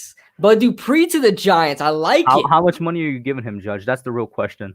Yeah, that is the real question. Bud Dupree's gonna want some top tier money. And listen, Bud Dupree probably deserves top tier money. I just don't know if the Giants are gonna be able to do so. But yeah, so finishing up your on Ximines. Oh yeah, Ximines. Like I said, I don't know if OC really screwed up his game, but he's not been playing up to par to his rookie year, and I really don't. That he may be more useful, being that we're down Golden, we're down Lorenzo Carter, so maybe more useful. But I really don't see a difference that O'Shane is going to make. Yeah, you know what? I agree. I caught myself in my video today that I made about that. I'm like, you know what? O'Shane being back, the duo of O'Shane and Fractal is going to be better than the duo of Trent Harrison Fractal. It's going to be better than the duo of Jabal Sheridan Fractal. And then I caught myself. I'm like, wait, actually, Jabal Sheridan has been a pretty good signing. He's playing well. He's not playing great. And I'm not sure if O'Shane's actually going to be that much better than like the two things that I just listed. It will help us out though, because listen, the way Williams is playing, he's playing so good. Yeah, he will be even better if we lock him up somehow and we get an outside linebacker that could get pressure, because he's getting double teamed on plays right now. They're not going to double team if we have a legitimate outside linebacker threat. exactly. And even better. Exactly. You know I that would be fantastic. King Sean's in the building now. King Sean wants to be our friend. Now we beat Washington. He's like, okay, I concede. I need you guys now to beat the Philadelphia Eagles, please. Don't worry. Now you're on our side. Now you're kissing. King Sean was saying for the longest, we're not going to be Washington. Yeah, I mean, it is what it is. We told you, and I told you guys. I was actually going to come out with a video for it as well. I said it out last week. We should have steamrolled. We always why we let Washington stay in that game? Both games this year, we should have steamrolled them. We were up 20-3 by halftime. Are you kidding me? We were on pace to win 40-6. All right.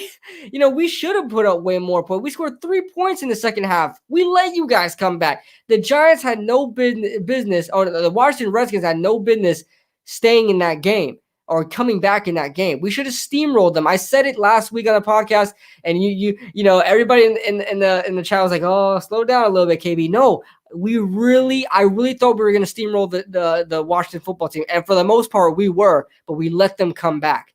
That's what I'm feeling. We might do the same against the Eagles. I think we're gonna come back and we beat them. Yeah, we gonna get to that. We're gonna get to that. Yeah. Since we're talking about players resigning whatnot, who would you bring back at running back number 2? Devontae Freeman and Gallman.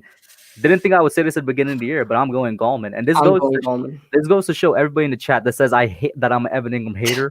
I don't necessarily disagree with you because I legitimately do hate Evan Ingram, but I'm not a hater in the sense that I'm going to turn out everything he does correctly.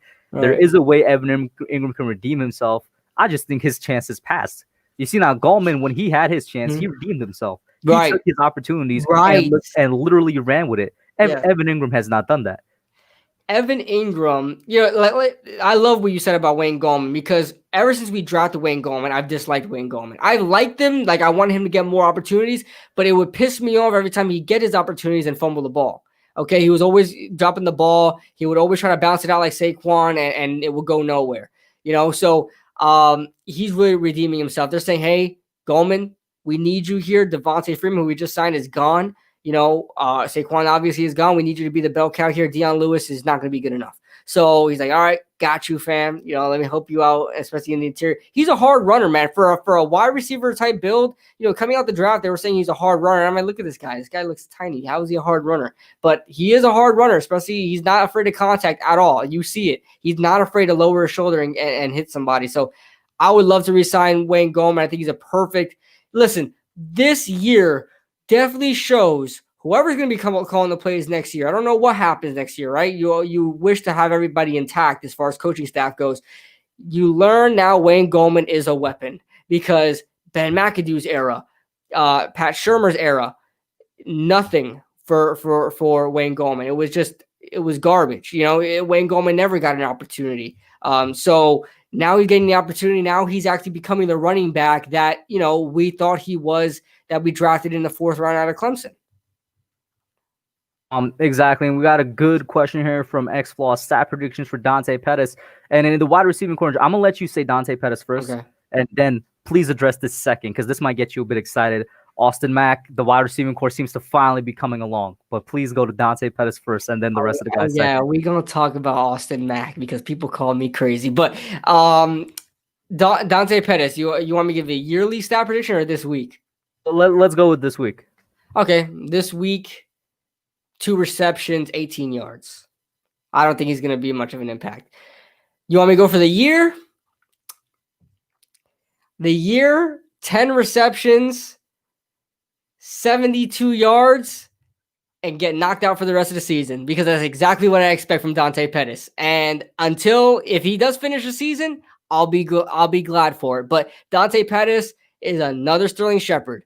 So I'm really not holding any stock for Dante Pettis. Although I love that. Okay. Here's the thing. Just want to quickly add. Here's the thing. Yeah. If Golden Tate actually plays this week as well, I don't know how long. What's going on with Golden Tate? The Giants will have 6 wide receivers on the roster, but they have to activate. No. I think you mean 6 wide receivers on the team, not necessarily active roster. So, listen, here's what I was alluding to earlier. We've been running 4 wide receivers all year, which has been my biggest knock on Joe Judge, just roster management. We now have 6 wide receivers that can be on the active roster at the same time, which give potential to run 5 wide receivers in the active game, which we haven't done all year. That's what I was alluding to earlier, because Corey Ballantyne is eligible. Not Corey Ballantyne. Corey Coleman is eligible. I think people forgot we brought him back. But he's on the practice squad. No, he was elevated, but he is eligible though because of COVID-19 protocols. Like he already passed the 2-week stuff. Yeah, right? But Corey Coleman's on that practice squad though. Okay, then, but he's Derek Dillon is eligible. Is he not?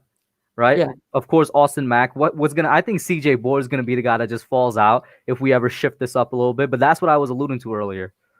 Yeah, but what I'm saying is right now on the active roster, because Dante Pettis is gonna be activated. I don't know if he's necessarily officially activated. I know he's, he's practicing now, but that would put Golden Tate back in the mix, Alex Mack, Darius Slayton, Sterling Shepard, Dante Pettis, and Golden Tate. So that would put 6 wide receivers there. I don't know. Listen, I don't know, because Tate Crowder's also coming back too. I don't know if they're gonna have to make some moves and cut 1 or 2 guys. You would assume it's going to be CJ Board, being that he was healthy, yet he never got any playing time at wide receiver. He was the kick returner last week. So I was about to say, this is a good point here. We're probably going to use Pettis in the returning game. Yeah, I wouldn't doubt it. He's really a really fast player, so I wouldn't doubt that at all. But let's talk about the nitty gritty. Let's talk about real quick, just to answer King Sean. You got a chance against the Lions, yes, because it's the Lions. I'm just going to say that. Yes. And shout out to Joe Judge, who changed his name to Kidblue's burner account for the $2 super chat. He says we still need Jamar Chase or Devonta Smith. I don't know. I already know Devonta Smith is, but Jamar Chase, yes, I would love. I haven't really looked too much into the draft class this year, but I only know the guys that I've watched in college football. But Austin Mack. I was telling everybody that I liked Austin Mack, and I have the receipts. Okay, I got the film, I got the videos back all the way back in May 1st, when I did my review on all the undrafted free agents. I said Austin Mack. Yeah. Who was high on Austin Mack? I was high on Ben Victor, who we haven't seen at all yet.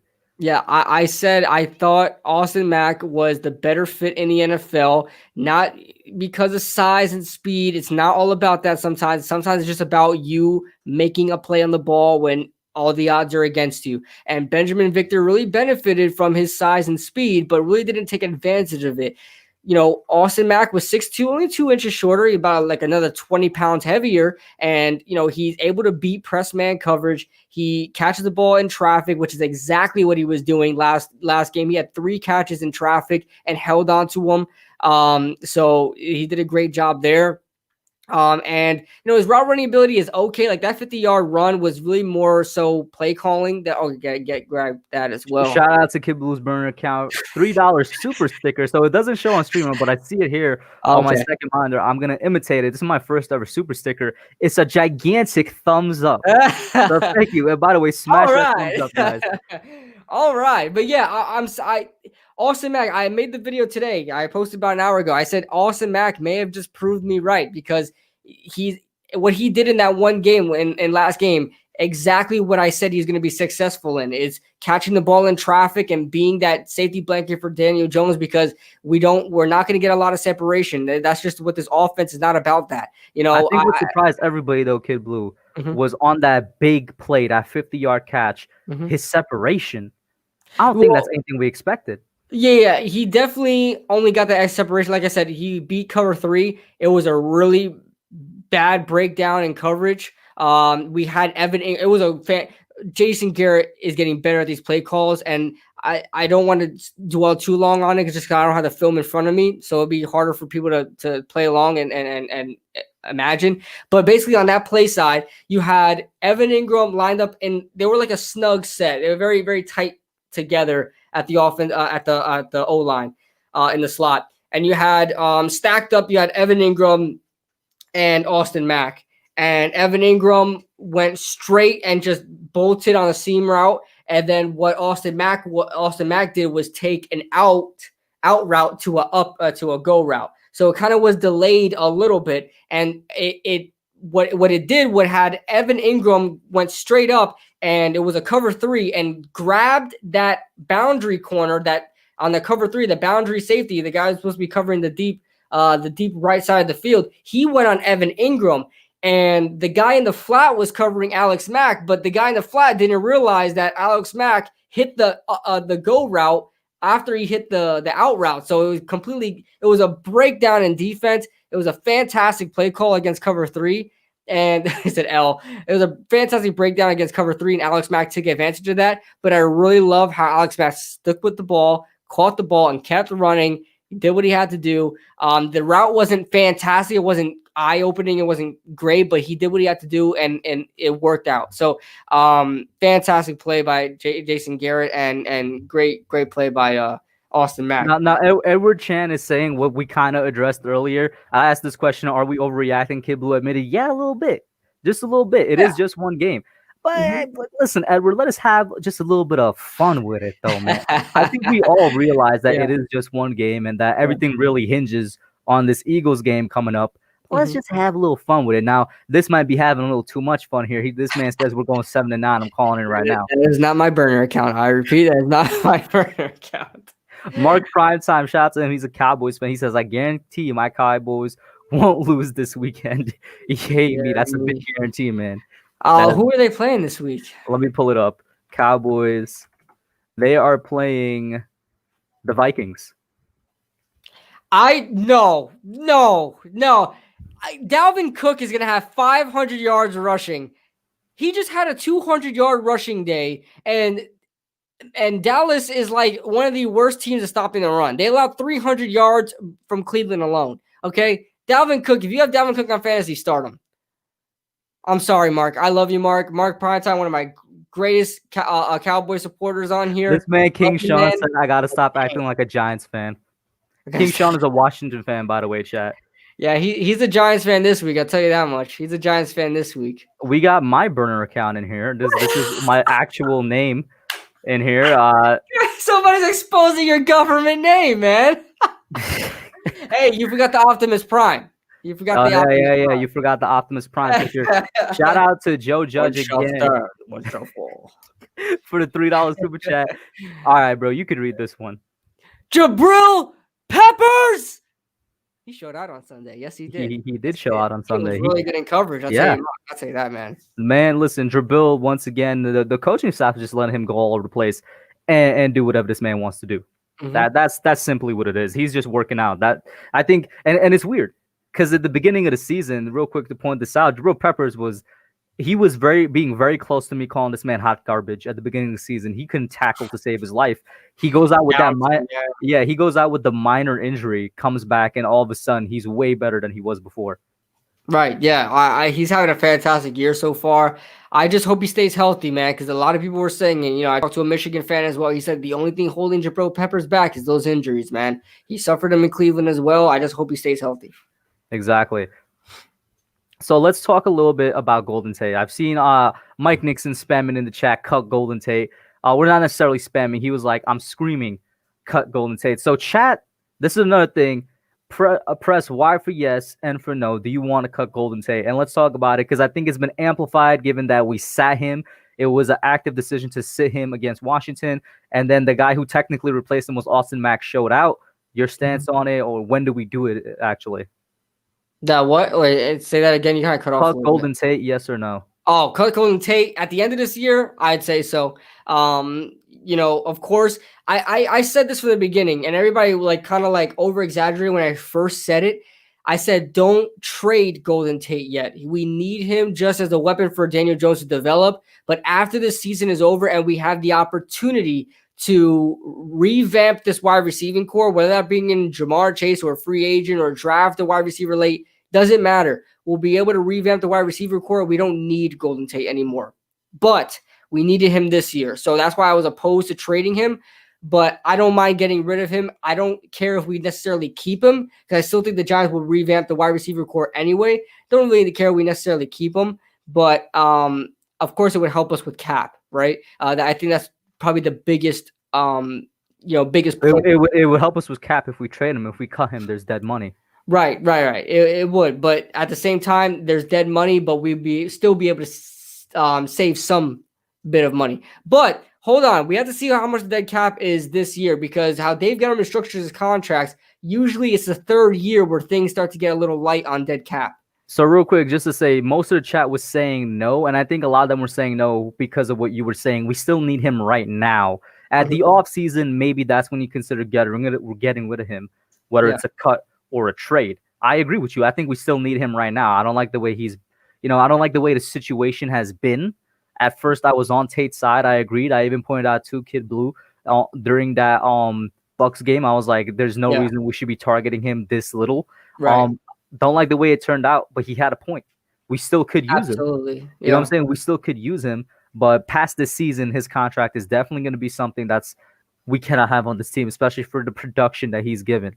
Right. And like I said this, when I made a video about him possibly being a trade candidate. I don't know how much you get for Golden Tate. I really don't know. But if we're in the offseason and there's pretty much nothing else to lose, go ahead and trade him, get a 6th-round pick for him. But I guarantee you guys don't get mad if that's all we get because that's all we're going to get. So Authentic says, don't forget, he saved the first Washington game on the 2-point conversions. Yeah. And he saved us a lot. I know we lost the Eagles game, but that Eagles touchdown, that's something only Golden Tate can do. Not only that, but last year as well, the Jets game, he really showed on that even though Darius Slayton had a great game there, but the Jets game, he did well. The Patriots game, he was actually the first wide receiver to catch a touchdown on the Patriots that year. So listen, he was fantastic. Shout out to Tate in the chat, bro. Yeah. What's going on, Chris? What's going on, man? Thank you for joining the stream, man. This stream is popping this week, man. I appreciate everybody. Just wanted to take the time and say how much we appreciate you guys. You guys, this is our 25th week, our episode 25. That's crazy. It feels you guys really turned out for this one. Yeah, I really appreciate that, guys. If you guys are new to the stream, because usually we have about 30 or so people in here today. We're hitting record highs today. So obviously there's some new people in the stream. We're going to be alternating. What we do is we alternate the stream every week. So next week's going to be on my channel and the following week's going to be on his channel. That's how we're going to do things. So make sure you guys tune in every Wednesday night at 9:30 p.m. for the Young Guns podcast. But I really appreciate everybody joining in, man. You guys, the support is amazing. Thank you, guys. So yeah, or did you finish up your thoughts on Golden Tate? Because I got something here right now. Does anybody remember this guy, Nate Solder? Yeah, right. We still Hey, we gotta talk about that. Hold on. On the team, bro. He's still on the team. We have to talk about that because he adds to the cap that we have next year. Is part of the reason why we're only have $22 million in cap this next year. That's a huge question. I think people are still in limbo on how his contract works as far as the whole COVID, sitting out for COVID thing. Does his contract for this year count or the contract for next year count? And has the dead cap money work if we wanted to get rid of him? Like, I don't know. That's going to be complicated. It's going to be complicated, but there's no way he stays on it. He's not playing. He's gone. No, he's gone. He's gone. But I just want to say the best thing that happened to the Giants this year was Nate Solder deciding to opt out the season. That was probably the best thing that happened to us. That was the best thing that happened to us. It really was, because think about Nate Solder was playing. He would be forced. He's getting paid $19 million this year if he played. He would be forced to play the left tackle or a tackle spot, right? Then you would have Andrew Thomas in there and say they want to work Matt Peart out a little bit. You would have to then take out Andrew Thomas in order to put Matt Peart out because they're not going to sit Nate Solder. So, yeah, I think it was probably the best thing that happened to us, man. Best and worst at the same time. Peace out, King Sean. Thank you so much for tuning in, man. So this is what Giants Opinion Sports says. He says, cut Solder before a certain date, and we could save a good bit. Now, I'm on overthecap.com, which doesn't tell us how the salary works with cutting or whatnot. It just tells us the salary numbers, right? So for 2020, Nate Solder is just straight up not even on the list because he opted out. I'm going to guess that's why. When you go over to 2021, Nate Solder is he's on the list.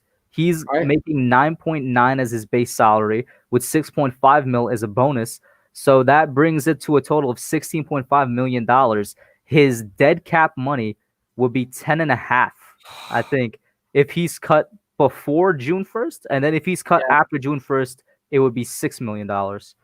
That's if I'm reading that correctly. It's a very complicated so if we wanted to trade him, I don't know who would want to trade for him. It's going to be a situation of us cutting him. Nobody's going to trade for this guy. Right, exactly. So it's a predicament and that's one of Dave. Listen, I'm a Dave Gettleman guy. I'm not afraid to say it.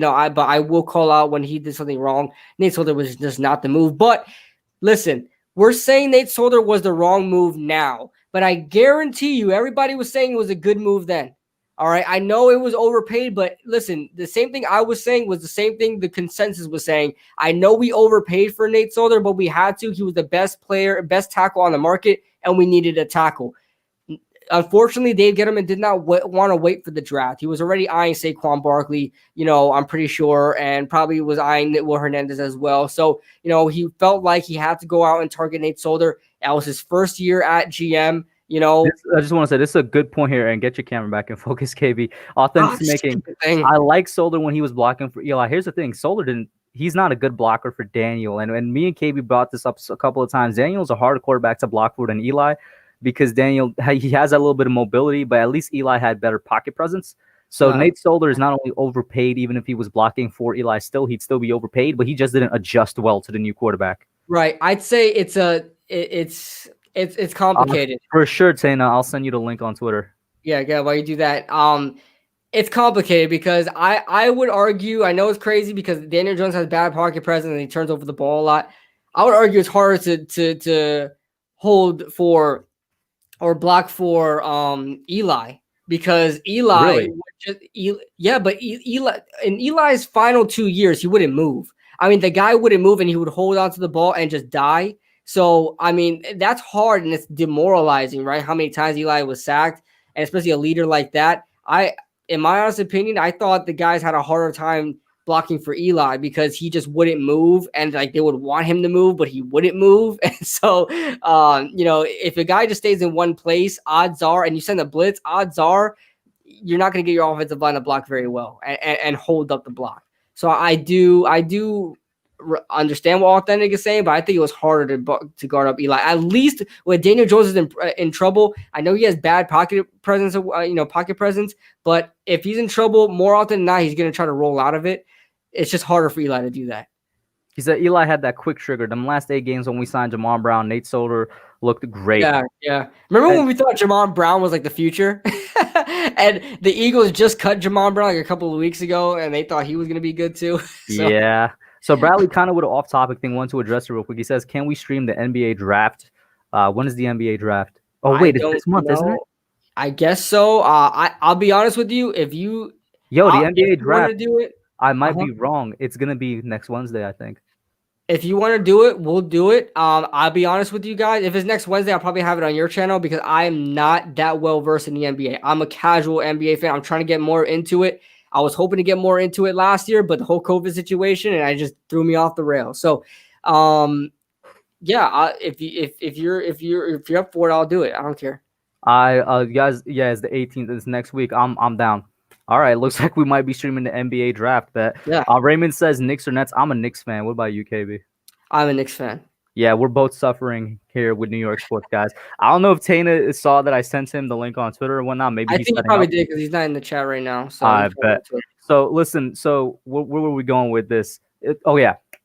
Authentic made the point that Eli had the quick trigger. This is kind of why Jason Garrett's offense the last 2 weeks has been looking better. Do you think he switched up the scheme a little bit because it's been a lot quicker and, dare I say, West Coast-esque? Well, remember what I was saying. I'm trying to make sure I don't sneeze here.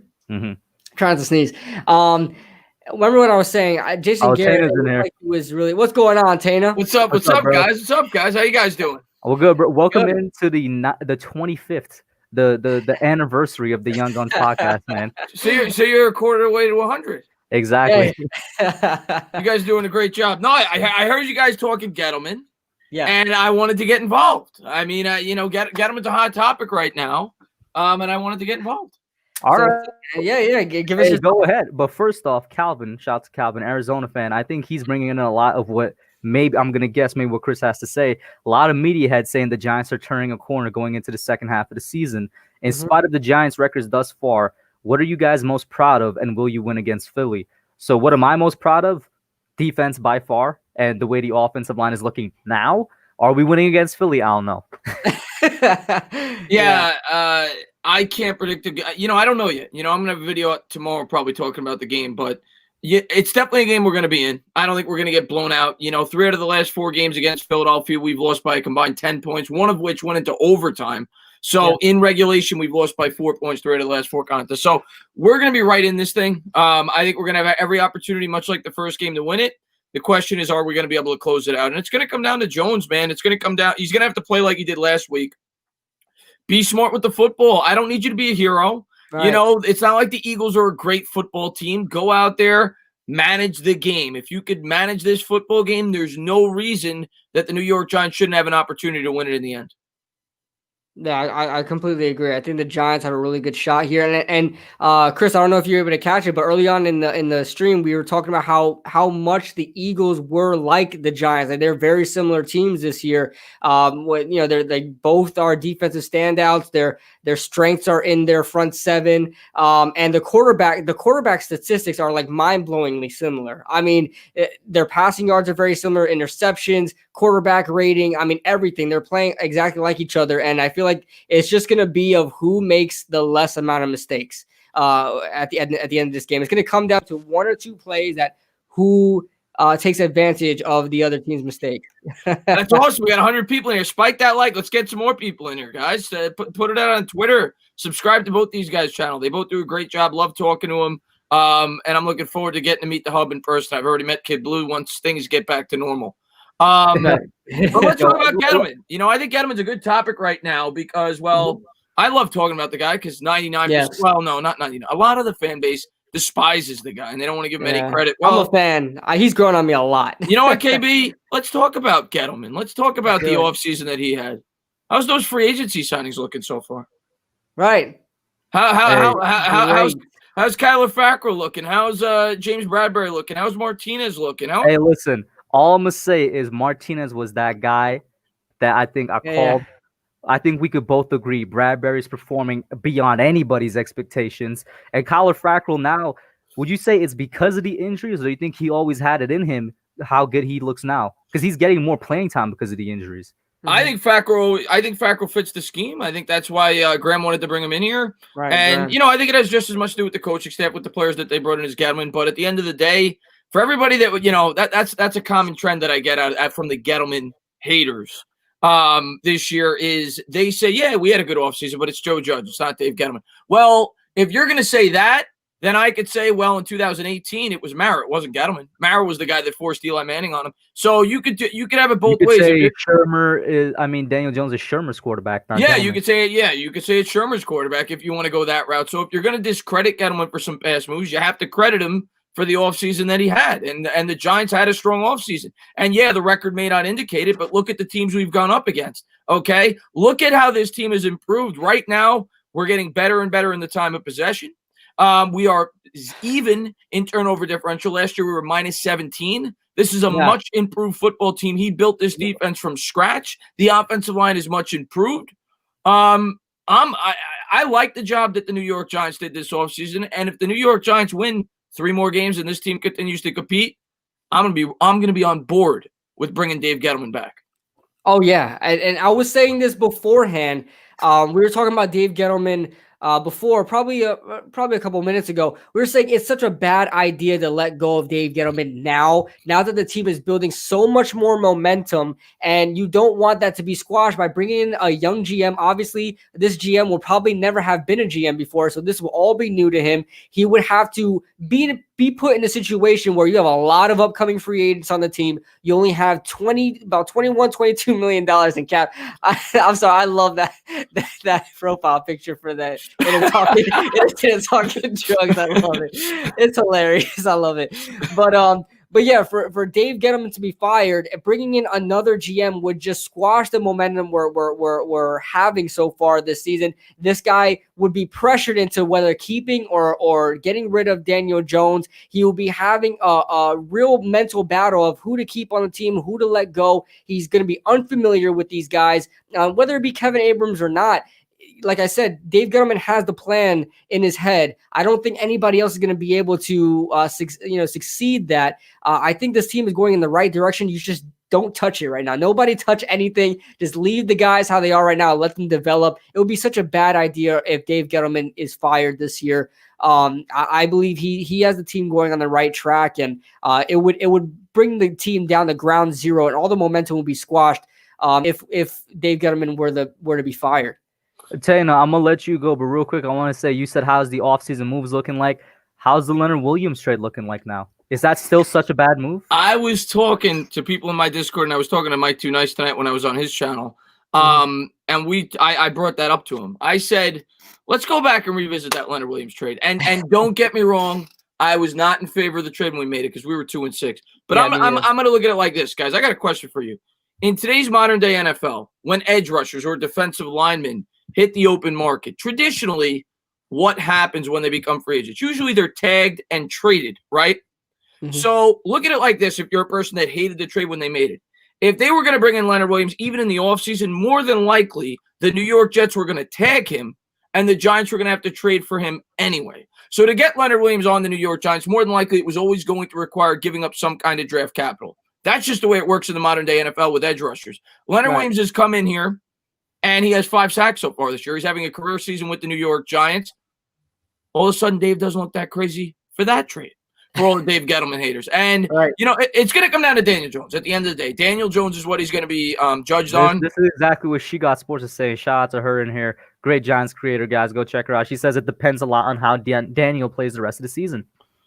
Yeah, well, 100%. That at the end of the day, Dave Gettleman is going to be that's going to be his legacy with the New York Giants, regardless of everything else. People are going to judge him based on the quarterback. And if Daniel Jones doesn't improve over the second half, Gettleman will probably be without a job. But I think Jones is going to have a better second half than the first half. I really do believe that. A lot of it has to do, I was telling KB, the offensive line is now hitting its stride. It's funny. It's week 8. It's like smack dab in the middle of the season. They're like, all right, we're going to have a better time now. The offensive line starts clicking. I'm asking your opinion on it. Why has it just literally a 180 from what they were against, was it Eagles week 7 to Buccaneers week 8? A 180. And Buccaneers were a better pass rushing team than the Eagles were. Andrew Thomas is now having, in the past 2 games, his best 2 games of the season so far as a pass protector and run blocker. Is it connected to Shane Lemieux? Because that's been really the only real change, or is it a matter of timing? I think it's just experience and playing more, and I don't think it has much. To be honest with you, I didn't think Shane Lemieux played that well this week, and some people, at least in pass protection, and some people may say Thomas is playing better because of Lemieux, and we'll find out because I think Hernandez is going to get inserted back into the starting lineup, at least in my opinion. I said it from the beginning of the year, specifically with the offensive line, when you have that much turnover and you have that much inexperience at the position, they had a completely new offensive line. I mean, they had Nick Gates was a new center. Never played the position before. Andrew Thomas had never been in the league before. Cam Fleming had never played on this team. And all the guys that were already inserted in the lineup had never played next to these new players. 60%. Why is Cam Fleming still starting, bro? Can you answer that? I'll tell you this, and I am completely on the Matt Peart train. Matt Peart's played terrific. Cam Fleming's played really well, too. Cam Fleming has done the job, but I'm with you. I want to see Peart in there sooner than later. And I think after the bye, you're going to start to see the shift. I think you'll see Peart get more reps. I still think he'll play musical chairs. But I think Fleming's actually done pretty good the last couple weeks. But I always thought it was going to take at least 5 weeks, maybe 6 weeks for this offensive line to start to gel. And that's why I thought that you couldn't judge this offense harshly until such time the offense as a whole harshly until such time this offensive line started to get it together. And I think we're starting to see that really since the second half of the Rams game. You started to see them improve in the run blocking department, but now you're really starting to see it take shape. So this is what Roldy Lewis has to say in rebuttal to all three of us. Gettleman still looks like a fool. Williams in his contract year, so it's natural for a player to all of a sudden ball out. I partly agree with this. I definitely think that's part of the reason why Leonard Williams is going ball out. But it's just such a stark difference to his previous years that it's like I don't think that's fair. The only reason. But my point is, Roldy, when I really thought about it after the fact, if we were ever going to bring in Leonard Williams, I think it was always going to require a trade, even if it happened in the offseason, because I think the Jets would have tagged him and then traded him. I don't think they would have just let him hit the open market. At least that's my opinion on it. So I think it would have always required a trade. I think because they did it in midseason, he got a lot of slack for it. But at the end of the day, Leonard Williams is producing, and he's produced since he's gotten here since last year. And let's be honest, I mean, he was in a contract year last year as well, and he didn't really necessarily ball out. So now, so that comment by him didn't really make sense. I mean, he said that they naturally ball out in their contract year, but last year he was in his contract year, they didn't really ball out. So this year he really got comfortable in the defense, and now he's starting to ball out. But yeah, he is in his contract year again, but is what it is. I think it's more so just Patrick Graham. And by the way, shout out to Nikki in the chat. My first ever member and honorary member of the Hub Hall of Fame. She said 3 goats. I love it. Stand up. But, yo, listen, Patrick Graham, this man is amazing. We found a diamond in the rough, or is this a one-year wonder? Every week, the defense looks completely different. The week before, they were coming out with a bend but don't break approach. You saw a lot more zone earlier on in the game. This past week, they were looking to tear people's heads off. They were ultra aggressive. They were blitzing left and right. The guy schemes differently every week. He's unpredictable. I love it. Yeah, I was saying earlier in the stream, this team went from being one of the best pass defenses in the league to then coming back down on that a little bit and becoming one of the best run defenses in the league. So they switch identities a lot, and I don't really mind that at all, as long as they keep putting out something different for opposing offense to be confused in. But that's something I noticed. Like, we started off about in that San Francisco game, second overall in pass defense for like the first 5 weeks. Right. We were like second to fourth. You were fluctuating from like second to fourth in pass defense and like 23rd in run defense. Now we're like up there in run defense. Where are we at? Like somewhere in the top 10 on run defense. We are sixth in run defense. Right. Yeah. And we haven't given up 100 yards on the ground in 6 out of our last 7 contests. Exactly. Right. So we're getting better on the run. And then the pass, we kind of let up a little bit. We're starting to get, quarterbacks are able to pass on us a little bit. I do want to say, I think part of that has to do with the fact that pass rushing wise, our outside linebackers have gotten injured. Right. That could have an effect. That could have an effect. Right. Shout out to the longest name ever, bro. Wet 360 Waves Daniel Jones, aka Ligma, for the $2 super chat. He says we're coming after Carson Wentz's foot. Now I had Philly Notion on the channel yesterday, and I told this man, Philly Notion's a Philadelphia Eagles YouTuber. Go check him out, guys. I told this man, listen, I do not condone, because I'm not Greg Williams, going out there and injuring players on purpose. But the Giants have killed Dak Prescott. We've killed the Washington quarterback. The only one to complete the set is killing Carson Wentz. Yeah, that's actually a really good point you just made. I didn't realize that we took out Dak Prescott and we took out Kyle Allen. That's weird. Yeah, Carson Wentz is up next. But that play was complete. That actually should have been a penalty on Washington, by the way. Yeah, that was a tripping foul on Washington. That was Jabril Peppers completely ran into him. Yeah, chop block. Yeah, it was a chop block. So I didn't think that we even deserved a penalty in that. I think it was just a freak accident. But you're right. Maybe Carson Wentz is up next. And if you sneeze on Carson Wentz, he's missing a couple of weeks. But I mean, he's been pretty healthy this year, which makes no type of sense. Yeah. Simon Z says, guys, so who do you think we're keeping? Thomason or Williams or both? We still need to pay Dex. I mean, it's too early to worry about Dex. Don't worry about that. Potential pass rusher. Here's the thing. I'm trying to keep Leonard Williams over Dalvin Thomason because Leonard Williams is the better player. What might end up happening, which I'm going to be very sad, is that we end up keeping Tomlinson because Leonard Williams is probably going to demand actually 20 mil. Yeah. Yeah, I still don't think you could keep both. I'd love to keep both. I think they're both really good players for us. And I don't know what the cap situation is going to look like yet because we don't know what the pandemic, how it's going to affect everything. But when you look at the cap situation right now, the New York Giants, they got a decent amount. We'll see what they're able to do with Solder. We'll see what they're able. Wait, you call 22 mil a decent amount? Well, it's gonna be more than that though because Zeitler's probably gonna be off the team. That's gonna save you 12. You're going to cut Tate. That's going to save you another 6 or 7.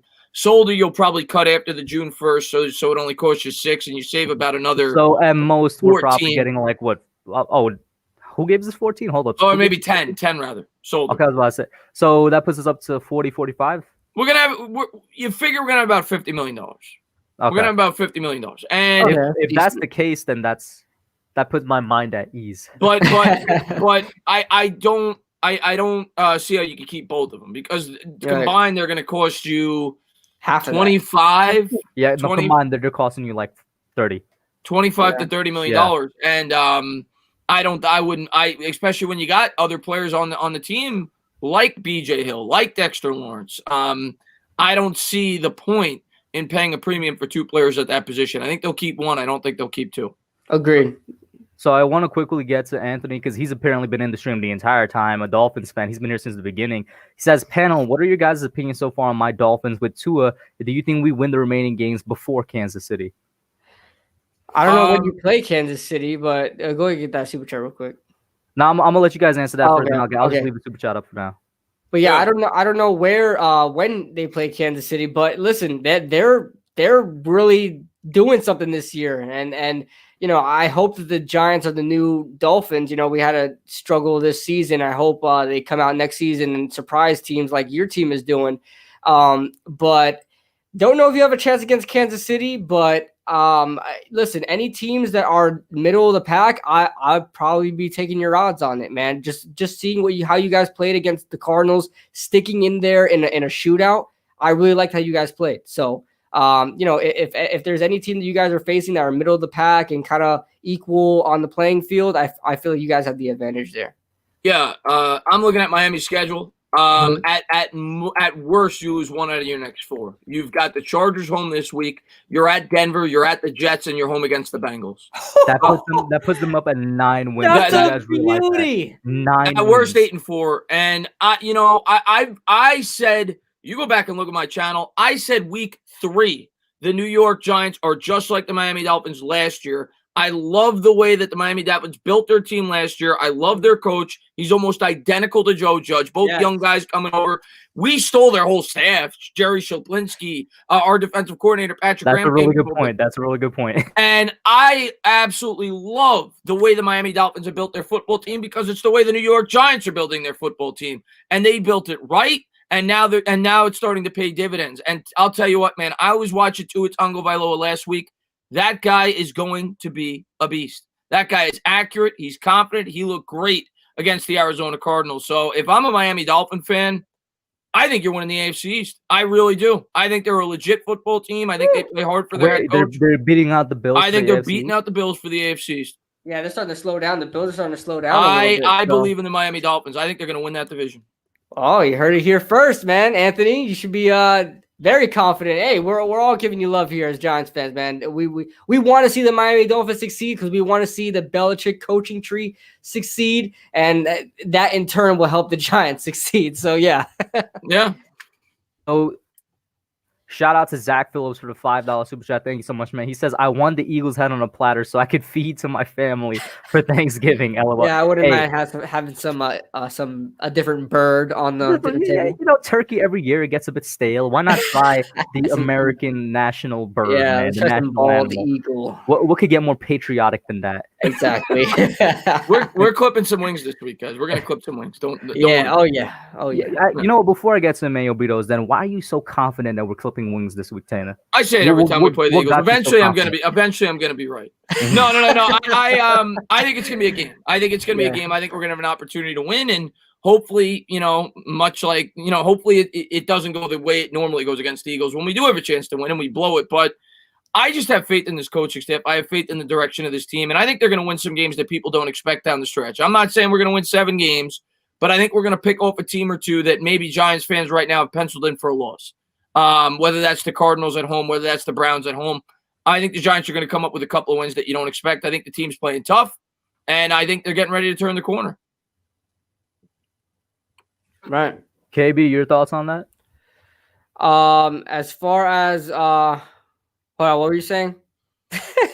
No, just the Giants. I think they're going to pick off some games down the stretch that people may have penciled in for a loss. Oh yeah, I mean we'll see. As far as them making a playoff run, I mean it's going to be hard. We talked about it a little bit as well in the beginning of the stream. We may be able to make something happen there, but there's obviously a possibility that we can make the playoffs as a 4-12 seed. I don't know how true that is. But if we could beat the Eagles here, if we could beat the Eagles this week, it will put us only a half game behind, and only the rest time will tell. But I don't know how the rest of the schedule looks as far as the other teams go. But our schedule looks hard. I do want to say, and shout out to Jason Garrett coming back in the chat. He says we will beat the Eagles. I'm working so hard to game plan.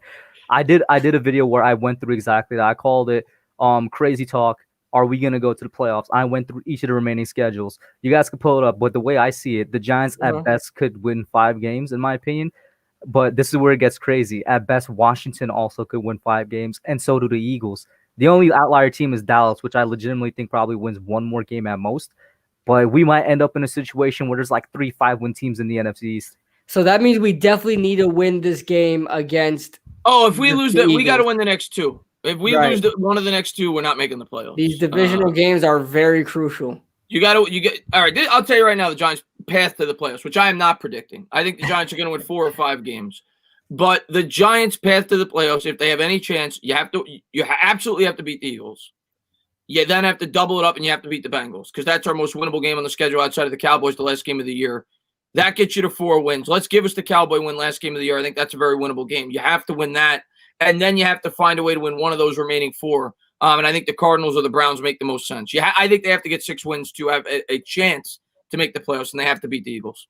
And I agree with Mark right here, and it comes down to what Tana said, the next 2 games. This ties in. If we could beat a team that's not named Washington, then we have a chance.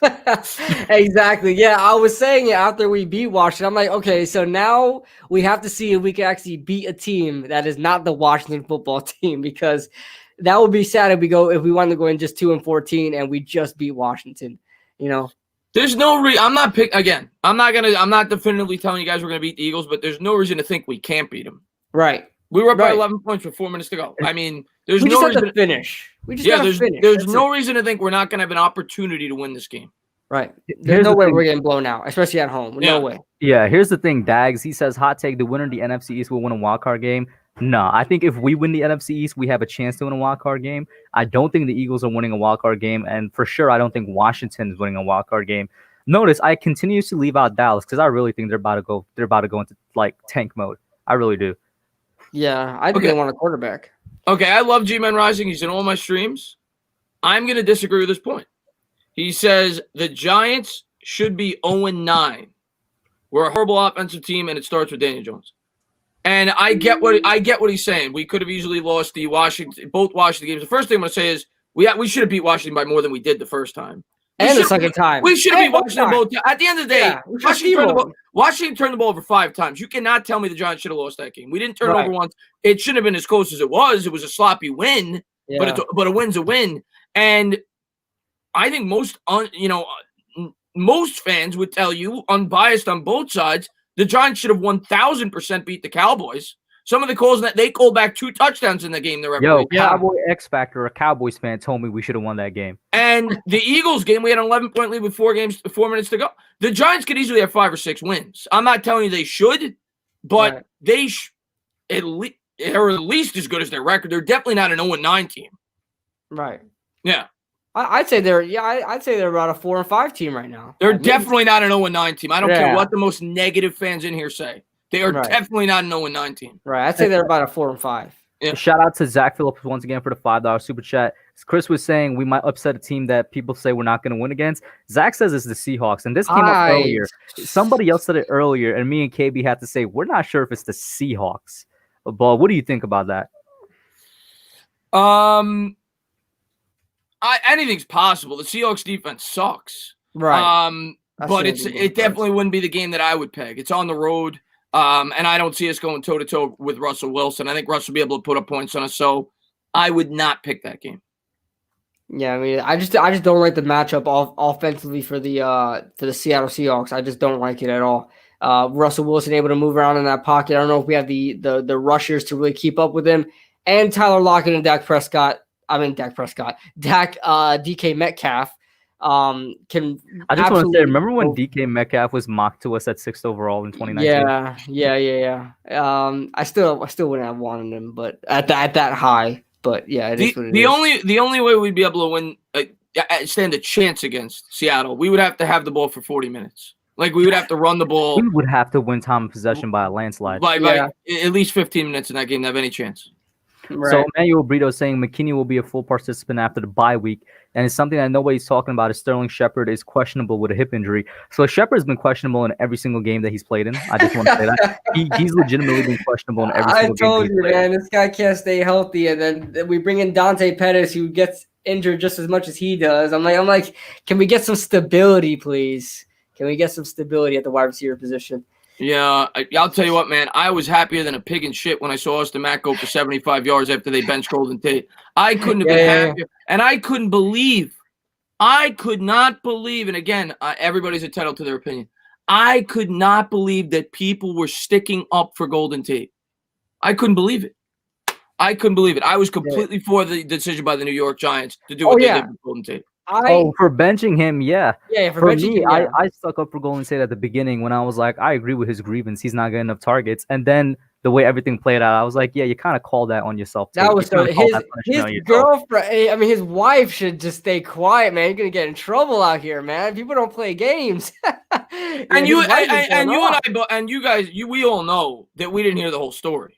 We know on Tuesday. We know that Golden Tate and Joe Judge talked. That came out. We know that they talked about not just that, but the situation against the Rams. That came out with him fighting after the game. Yeah. You know that something happened in that meeting which caused Joe Judge to say, "Get out of here, go back home." So there was more to it than that. There was obviously something else that transpired. So I was completely for the punishment for Golden Tate, and I couldn't have been happier that Austin Mack went out there and performed the way he did. Oh yeah. I like I said, I loved Austin Mack for us as soon as we got him as an undrafted free agent over Benjamin Victor. I knew he would be the guy. He just proved me right. I hope he does though for the rest of the season. What do you guys think about this? This team, John Speedy Sports says, was built for Saquon, and he's out. It is what it is. So I want to say a couple things about this. I would say this offense, not necessarily this team, but this offense is also adjustable to Daniel Jones. For Daniel Jones to be the centerpiece of it, I think the offense is adjustable. And Saquon's out this year, but I feel like people are already kind of, and I'm not saying Giants Opinion Sports is feeling this way. I feel like some Giants fans are already feeling he's out, like he's off the team. I'm sorry, who's off the team? Saquon. Oh, I don't think Saquon's off the team. Saquon will be back here next year. Saquon will be back here next year. That's what I'm saying. Yeah, I feel like, so Giants Opinion Sports comment is this team was built for Saquon and he's out. It is what it is. I mean, I think this team, I mean, he's definitely the most important piece on our offense. But at the end of the day, I think the New York Giants have adjusted well. They've committed to a running back by committee approach. That's all they could do. And I think Saquon coming back next year, if he's healthy, should only help it. And the Giants have had some unfortunate injuries this year, or unfortunate what's the word? Arrests. with DeAndre Baker. But if McKinney was healthy, if Baker was healthy, and if Barkley was healthy, Giants have at least 4 wins this year, at least in my opinion. So they've had a lot of bad luck this year, but that's something to be excited about. If Barkley comes back and he's the old Barkley with this offensive line performing the way it is, and it should only be better at the start of the 2021 season, it's only going to help the offense out.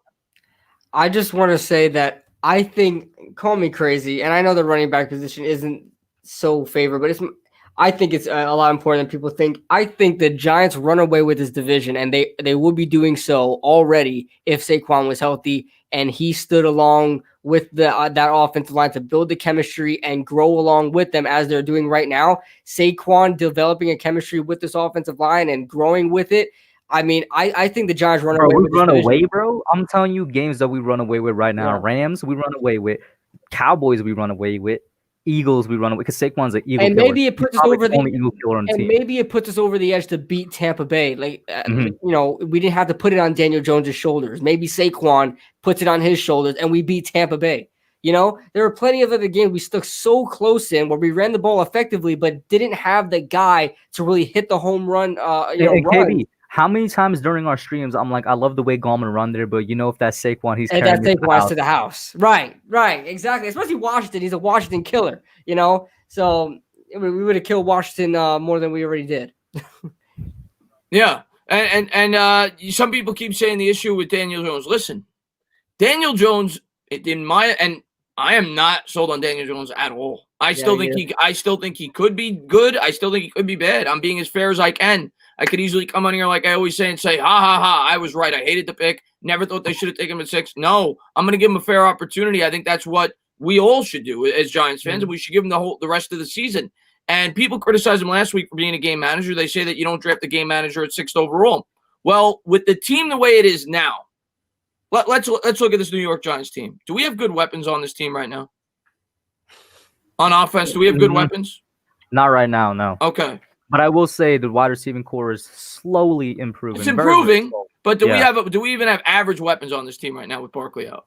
Nah. No. Dear God, no. So I think the best course of action if you're trying to win football games is to make Daniel Jones a game manager. And that's what the New York Giants did this past week. He didn't I thought it was smart. I was encouraged to see Daniel Jones manage that game last week, to see him check it down in certain ways, because that's how we're going to win football games. He can't make mistakes, and when he doesn't make mistakes, we have a much better chance to win games. I don't want him to go out there and chuck the ball 40 times.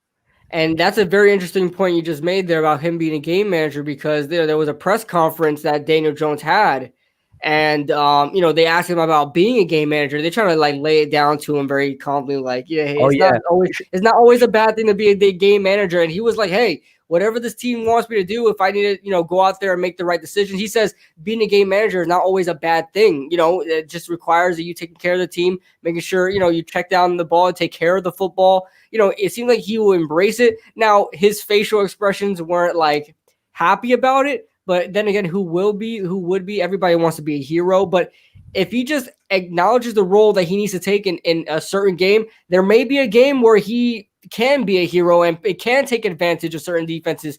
But for right now, if he needs to play a game manager role to help us win games, then let it be. I just want to say shout out to Sabrina. She pointed that out earlier in the chat. We never got to get to it. But yeah, that was Daniel Jones said. And you know what? I agree with Chris, what Chris said earlier. Well, he didn't say. He said somebody told him you don't draft the game manager at 6th overall. I agree with that sentiment. But if that's what it turns out to be, and we start winning games with him, and we start going places, then I'm not complaining. I got a question for you guys. People, and I see Rolly saying, a lot of people say it, game managers can't win Super Bowls. To me, they can. Not Tana. Was Phil Simms not a game manager? No. I'm 2001. Tom Brady won a Super Bowl. How many touchdowns do you think he threw that regular season? I don't know. And I don't want to hear about error, because this amount of touchdowns as a game manager in any era. How many touchdowns do you think he won his rookie season when he won a Super Bowl? I'm actually very curious to hear this. 18. 18 touchdowns. And 12 interceptions. Wow. Ben Roethlisberger, his first Super Bowl, I don't know the statistics off my head, but he was definitely a game manager. Don't forget Trent Dilfer. Peyton Manning in 2015. Was he a game manager? Oh, my God. Oh. He wasn't a game manager by name, but he was a game manager. Did he have like 9 touchdowns that year or something like that? He was the worst quarterback in football. He had 9 touchdowns, I think like 17 interceptions. Oh, You can win Super Bowls with guys that don't make mistakes. They can make the play. I love Eli Manning, my favorite player of all time. In 2007, he was a game manager. He made plays when they needed to be made in the big spots, but he was a game manager. He wasn't this guy that put the team on his back. You can win Super Bowls with game managers. Tom Brady was a game manager his first Super Bowl. There's no doubt about it. Russell Wilson was a game manager his first Super Bowl. 2013, that's a fact. He was a game manager his first Super Bowl. He had the greatest secondary in football. So listen, we this right here, we got our Bucks kicked by the Ravens with a game manager. And talking about 2000s, Yeah, so I'm not saying I want that. I would love a guy that's Peyton Manning, that's Pat Mahomes. But we got to work with what we got. And another thing I want to say is just because he's a game manager now doesn't mean he can't evolve. Dak Prescott was a game manager. He evolved. He became more than a game manager. He was a game manager. Russell Wilson was a game manager. He evolved. Tom Brady was a game manager. He evolved. Tom Brady, 9 out of his first 10 years, didn't throw for more than 28 touchdowns. Wow. So you can evolve and become more than a game manager over the course of your career. And John Speed Sports coming in with another factor. It's a team sport. Aaron Rodgers has been the best QB in forever and only got 1 ring. Wins on Super Bowls are team stats. Right. It's all about what you do with the team. So if the Giants should get the right culture around here, and that's what I said. That's what me and you were both saying, Hub, early on in the stream. Everybody was talking about, hey, it might be a bad thing to have the Giants make the playoffs because that's the difference between about 15 draft spots because you'll be drafting. Playoff experience is irreplaceable. Right, but playoff experience is irreplaceable. If you start creating a winning culture with these young guys and the veteran guys who have never seen the playoffs before, if you start getting these guys to know what it's like to win, especially in a season where you know what it's like to lose as well, you can kind of compare the feelings of how terrible you felt to lose and how amazing you felt to win.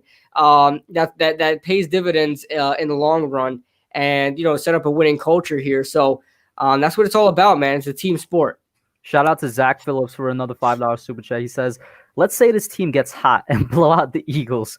What are the odds? Listen, if we blow out the Eagles, the odds are high because we never blow out the Eagles. Odds of the Giants winning out is 0. Sorry.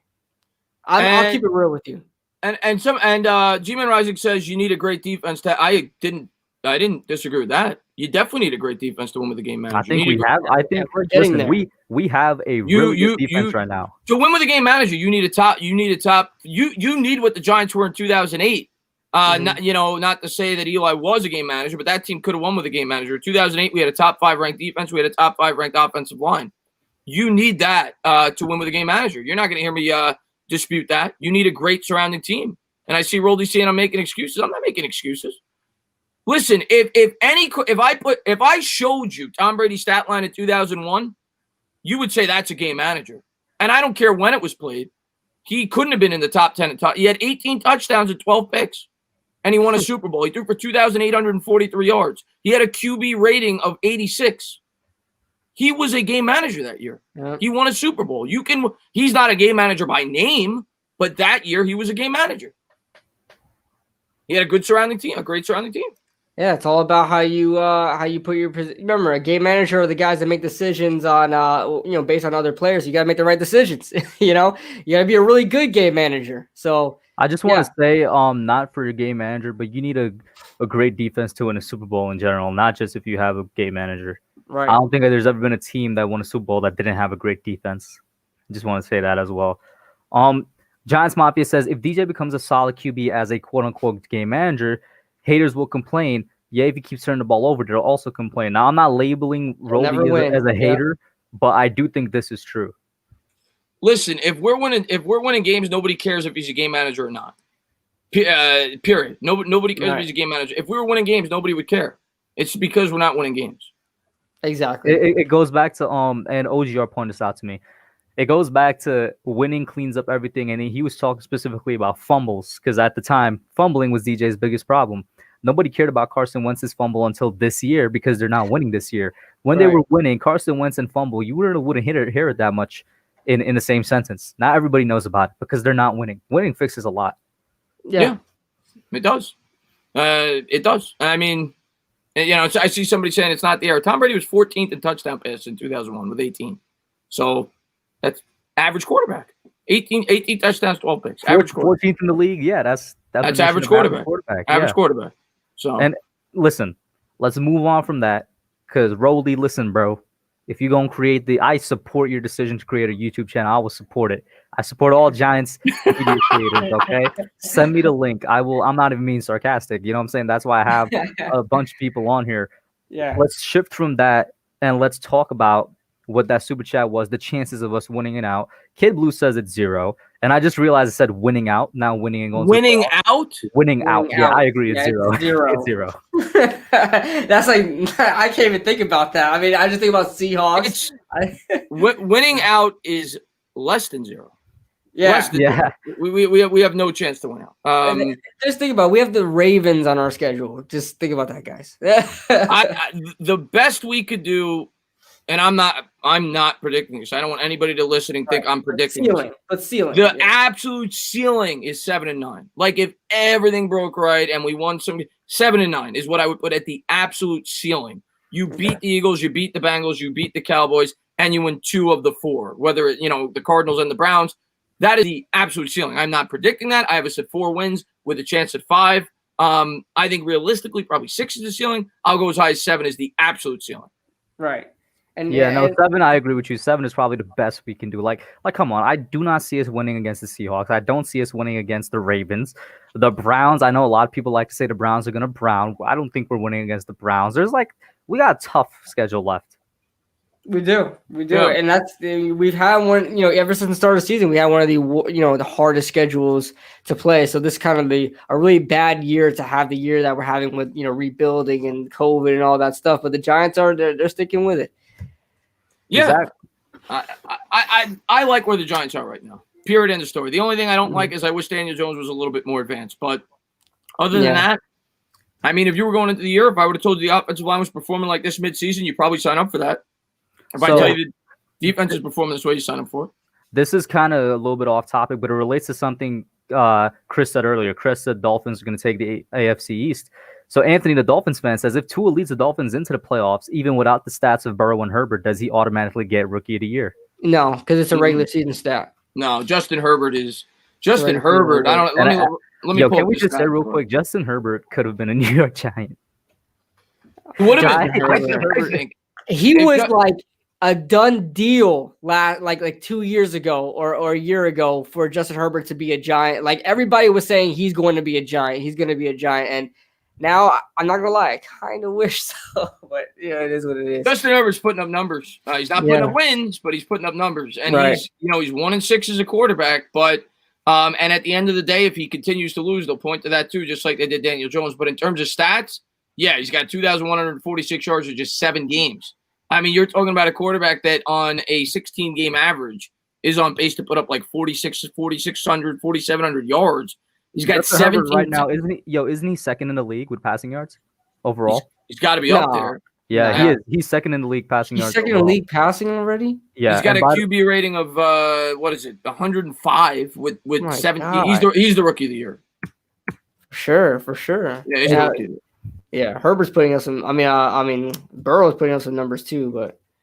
Shout out to Simon Z for the $2 super chat. He says DJ doesn't have that 6 cents yet in the pocket. That's the biggest knock on him. Yeah. No, actually, which is a bigger problem to you guys? And they're both problems that need to be fixed. Pocket presence or just like staring down his receiver. Which one is the bigger problem?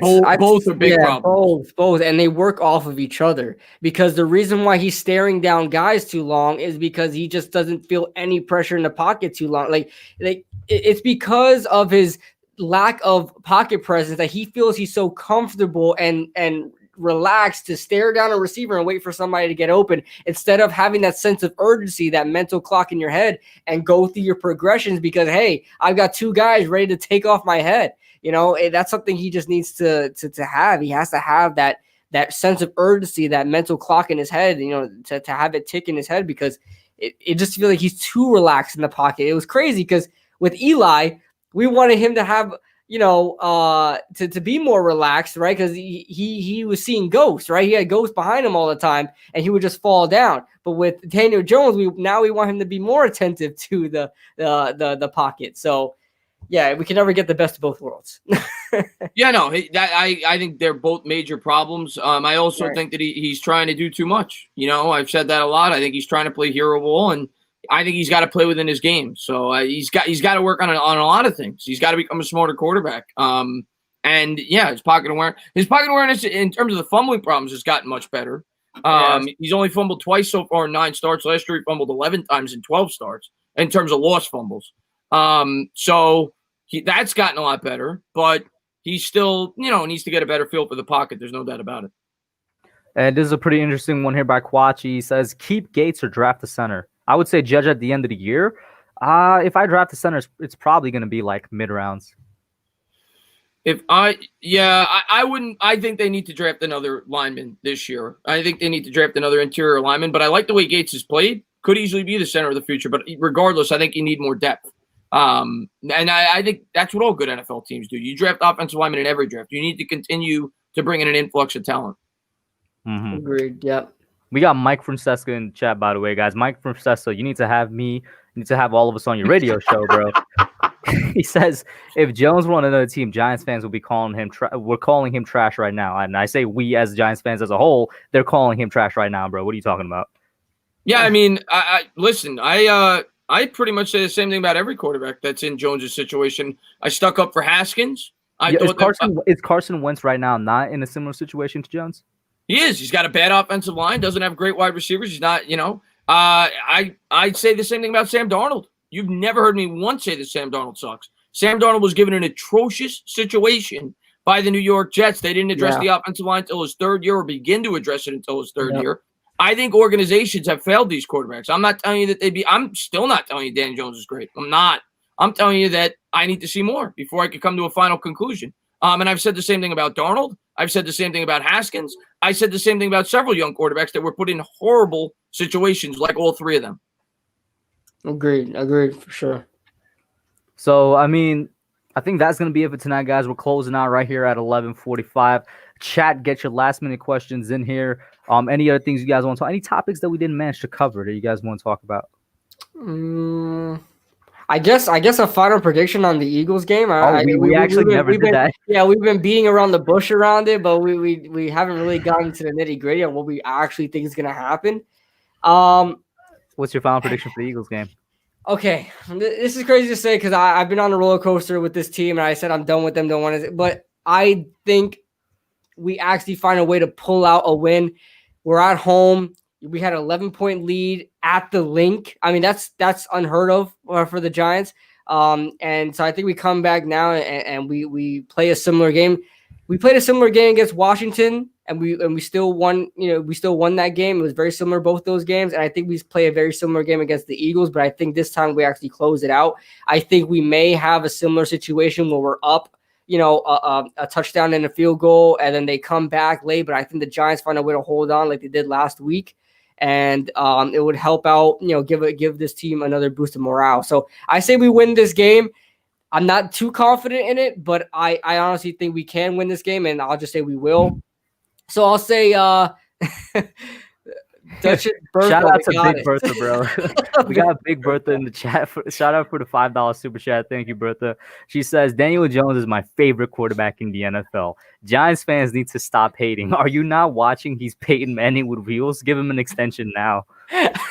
I ain't giving him an extension. That's for damn sure. First of all, I love the name. It's awesome. But and he's not Peyton with wheels. That's for damn sure. Right. So Big Bertha is like a huge fan of Fisk, and that's what Fisk said when we drafted Daniel. Yes, he did. Yes, he did. Oh, is he still a Daniel Jones fan, or he? I heard he hopped off, but I think he's back on. Yeah, I know it was very emotional last time. That last loss against Tampa. So, I say my final score prediction: 27-24 Giants. Chris? I think it's gonna be I know it's good. Well, I don't know. You never know. I think it's gonna be a close game. I think it's gonna be decided by 3 or 4 points either way. I picked the Giants last time, and they lost. I got the total score right. I said 23-20 Giants. It was 22-21. So it was 43 total points scored, and I was off by 2 points in either direction. Yeah. And the Giants should have won that game. They had an 11-point lead. If Evan Ingram holds on to the football, we win. That was at the link. The Eagles, though, are coming off a bye now. They've got more players back, but the Giants coming off 2 good performances against the Bucs, and they got a win against Washington. So I think it's definitely going to be close. I am going to be optimistic. I could easily see the Eagles winning. And most people are probably going to pick the Eagles, as they should.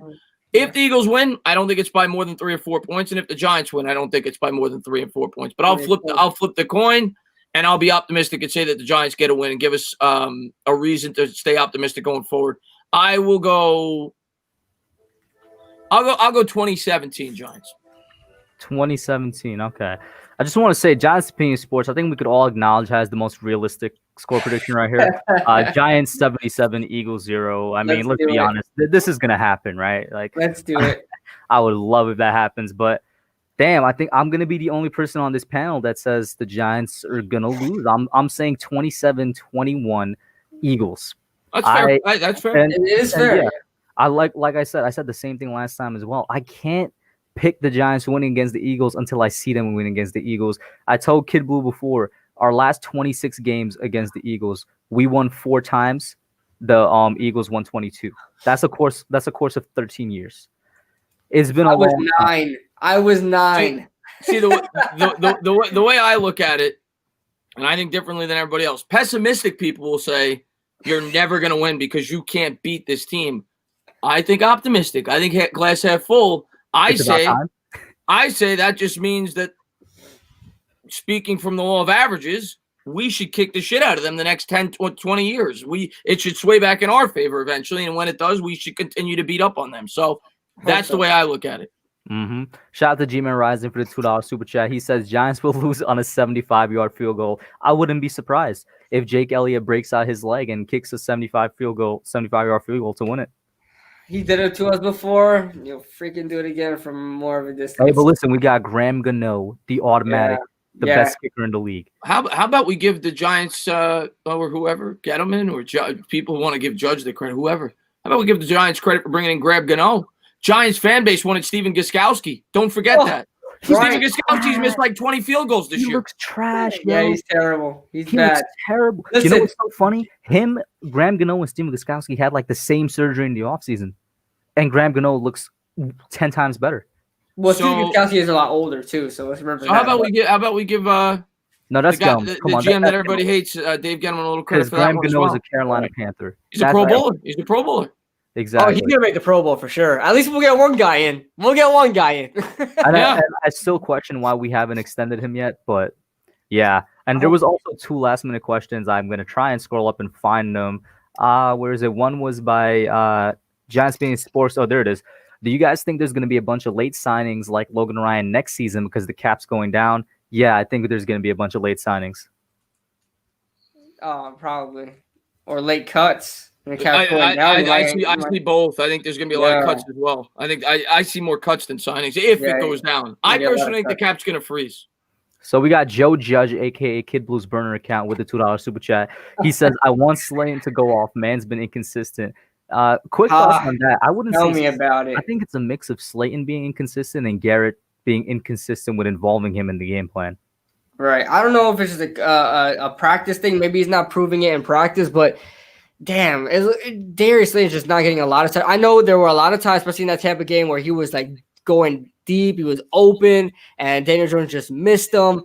But similar to what Odell, I know Darius Slayton is not even close to the receiver Odell is, but what Ben McAdoo used to do is get him involved, get Odell involved, no matter what way you can, the rub routes, the bubbles, the slants, whatever you can do to get your best playmakers involved, do that. Also, Kibby, I'm sorry, I don't mean to interrupt, but I don't want to seem like a complete Daniel Jones stans. This is also correct.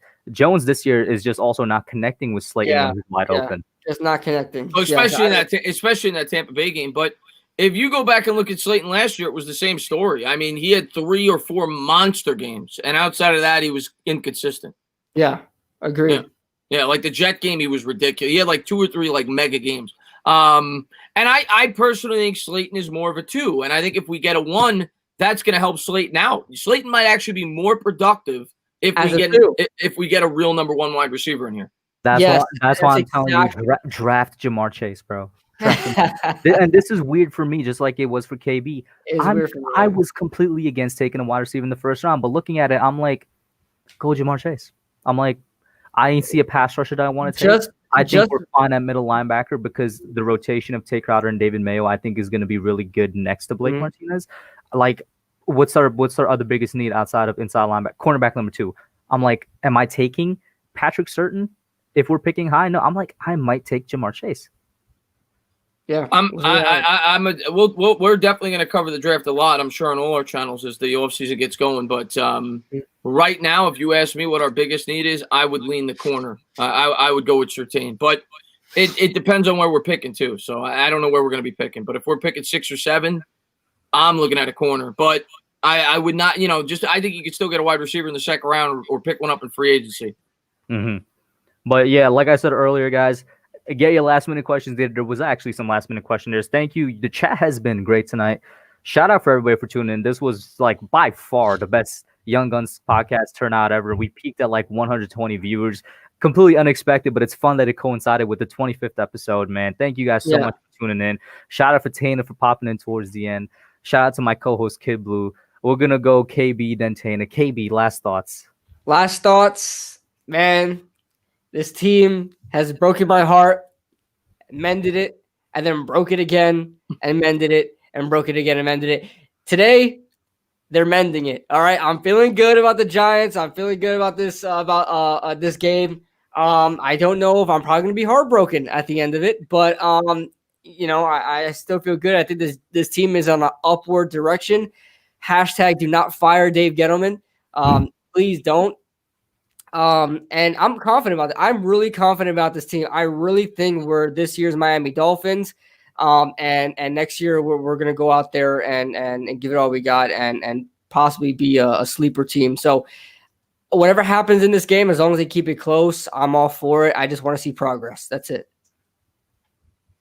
Yeah. I mean, I think it's going to be hard for us to establish the run in this game. If you go back and look at the numbers, the Giants actually put up a lot of yards against the Eagles on the ground, but it was because of the 80-yard run by Jones. They have a very strong interior defensive line, even though the numbers may not indicate it. They've actually been about league average against the run. But I think it's going to be hard to run between the tackles against this team, kind of like how we were able to do against Washington. I don't think we'll have as much success in this game. I think we're going to have to use Jones's legs more on the outside. I think we're going to have to use some pitch plays, things like that, to try to get it to the outside. It will not be easy in this game. I think this is more of a game where Jones is going to be asked less to be a manager and more to carry the team. I'm not saying he's going to go out there and throw 50 times, but I think he's going to have to be more involved in the offense this week if the Giants are going to come out with a win, because I do think the Eagles will force him to throw the ball more than Washington did. And we'll see if Jones is up to the task. I mean, the first time we played, he was. Ingram just couldn't catch the football. So we'll see. I'm excited for the game. I want to say congratulations, guys, on the 25th podcast. And congratulations on the show blowing up tonight. It's a really good crowd for you guys. So I'm glad that this thing is growing. You guys deserve it. You guys work really hard on YouTube. 2 great guys, 2 great additions to the Giants community. I always love popping on here whenever I can. And thank you guys for having me on, and keep doing what you guys do. Appreciate it, man. Thanks. Appreciate that so much, Shane. And once again, the dude's kind of like, as PTA put, a YouTube Yoda. You know what I'm saying? Kind of perfect name. But once again, shout out to the chat. Shout out to everybody in here. We're out. Peace. See you guys.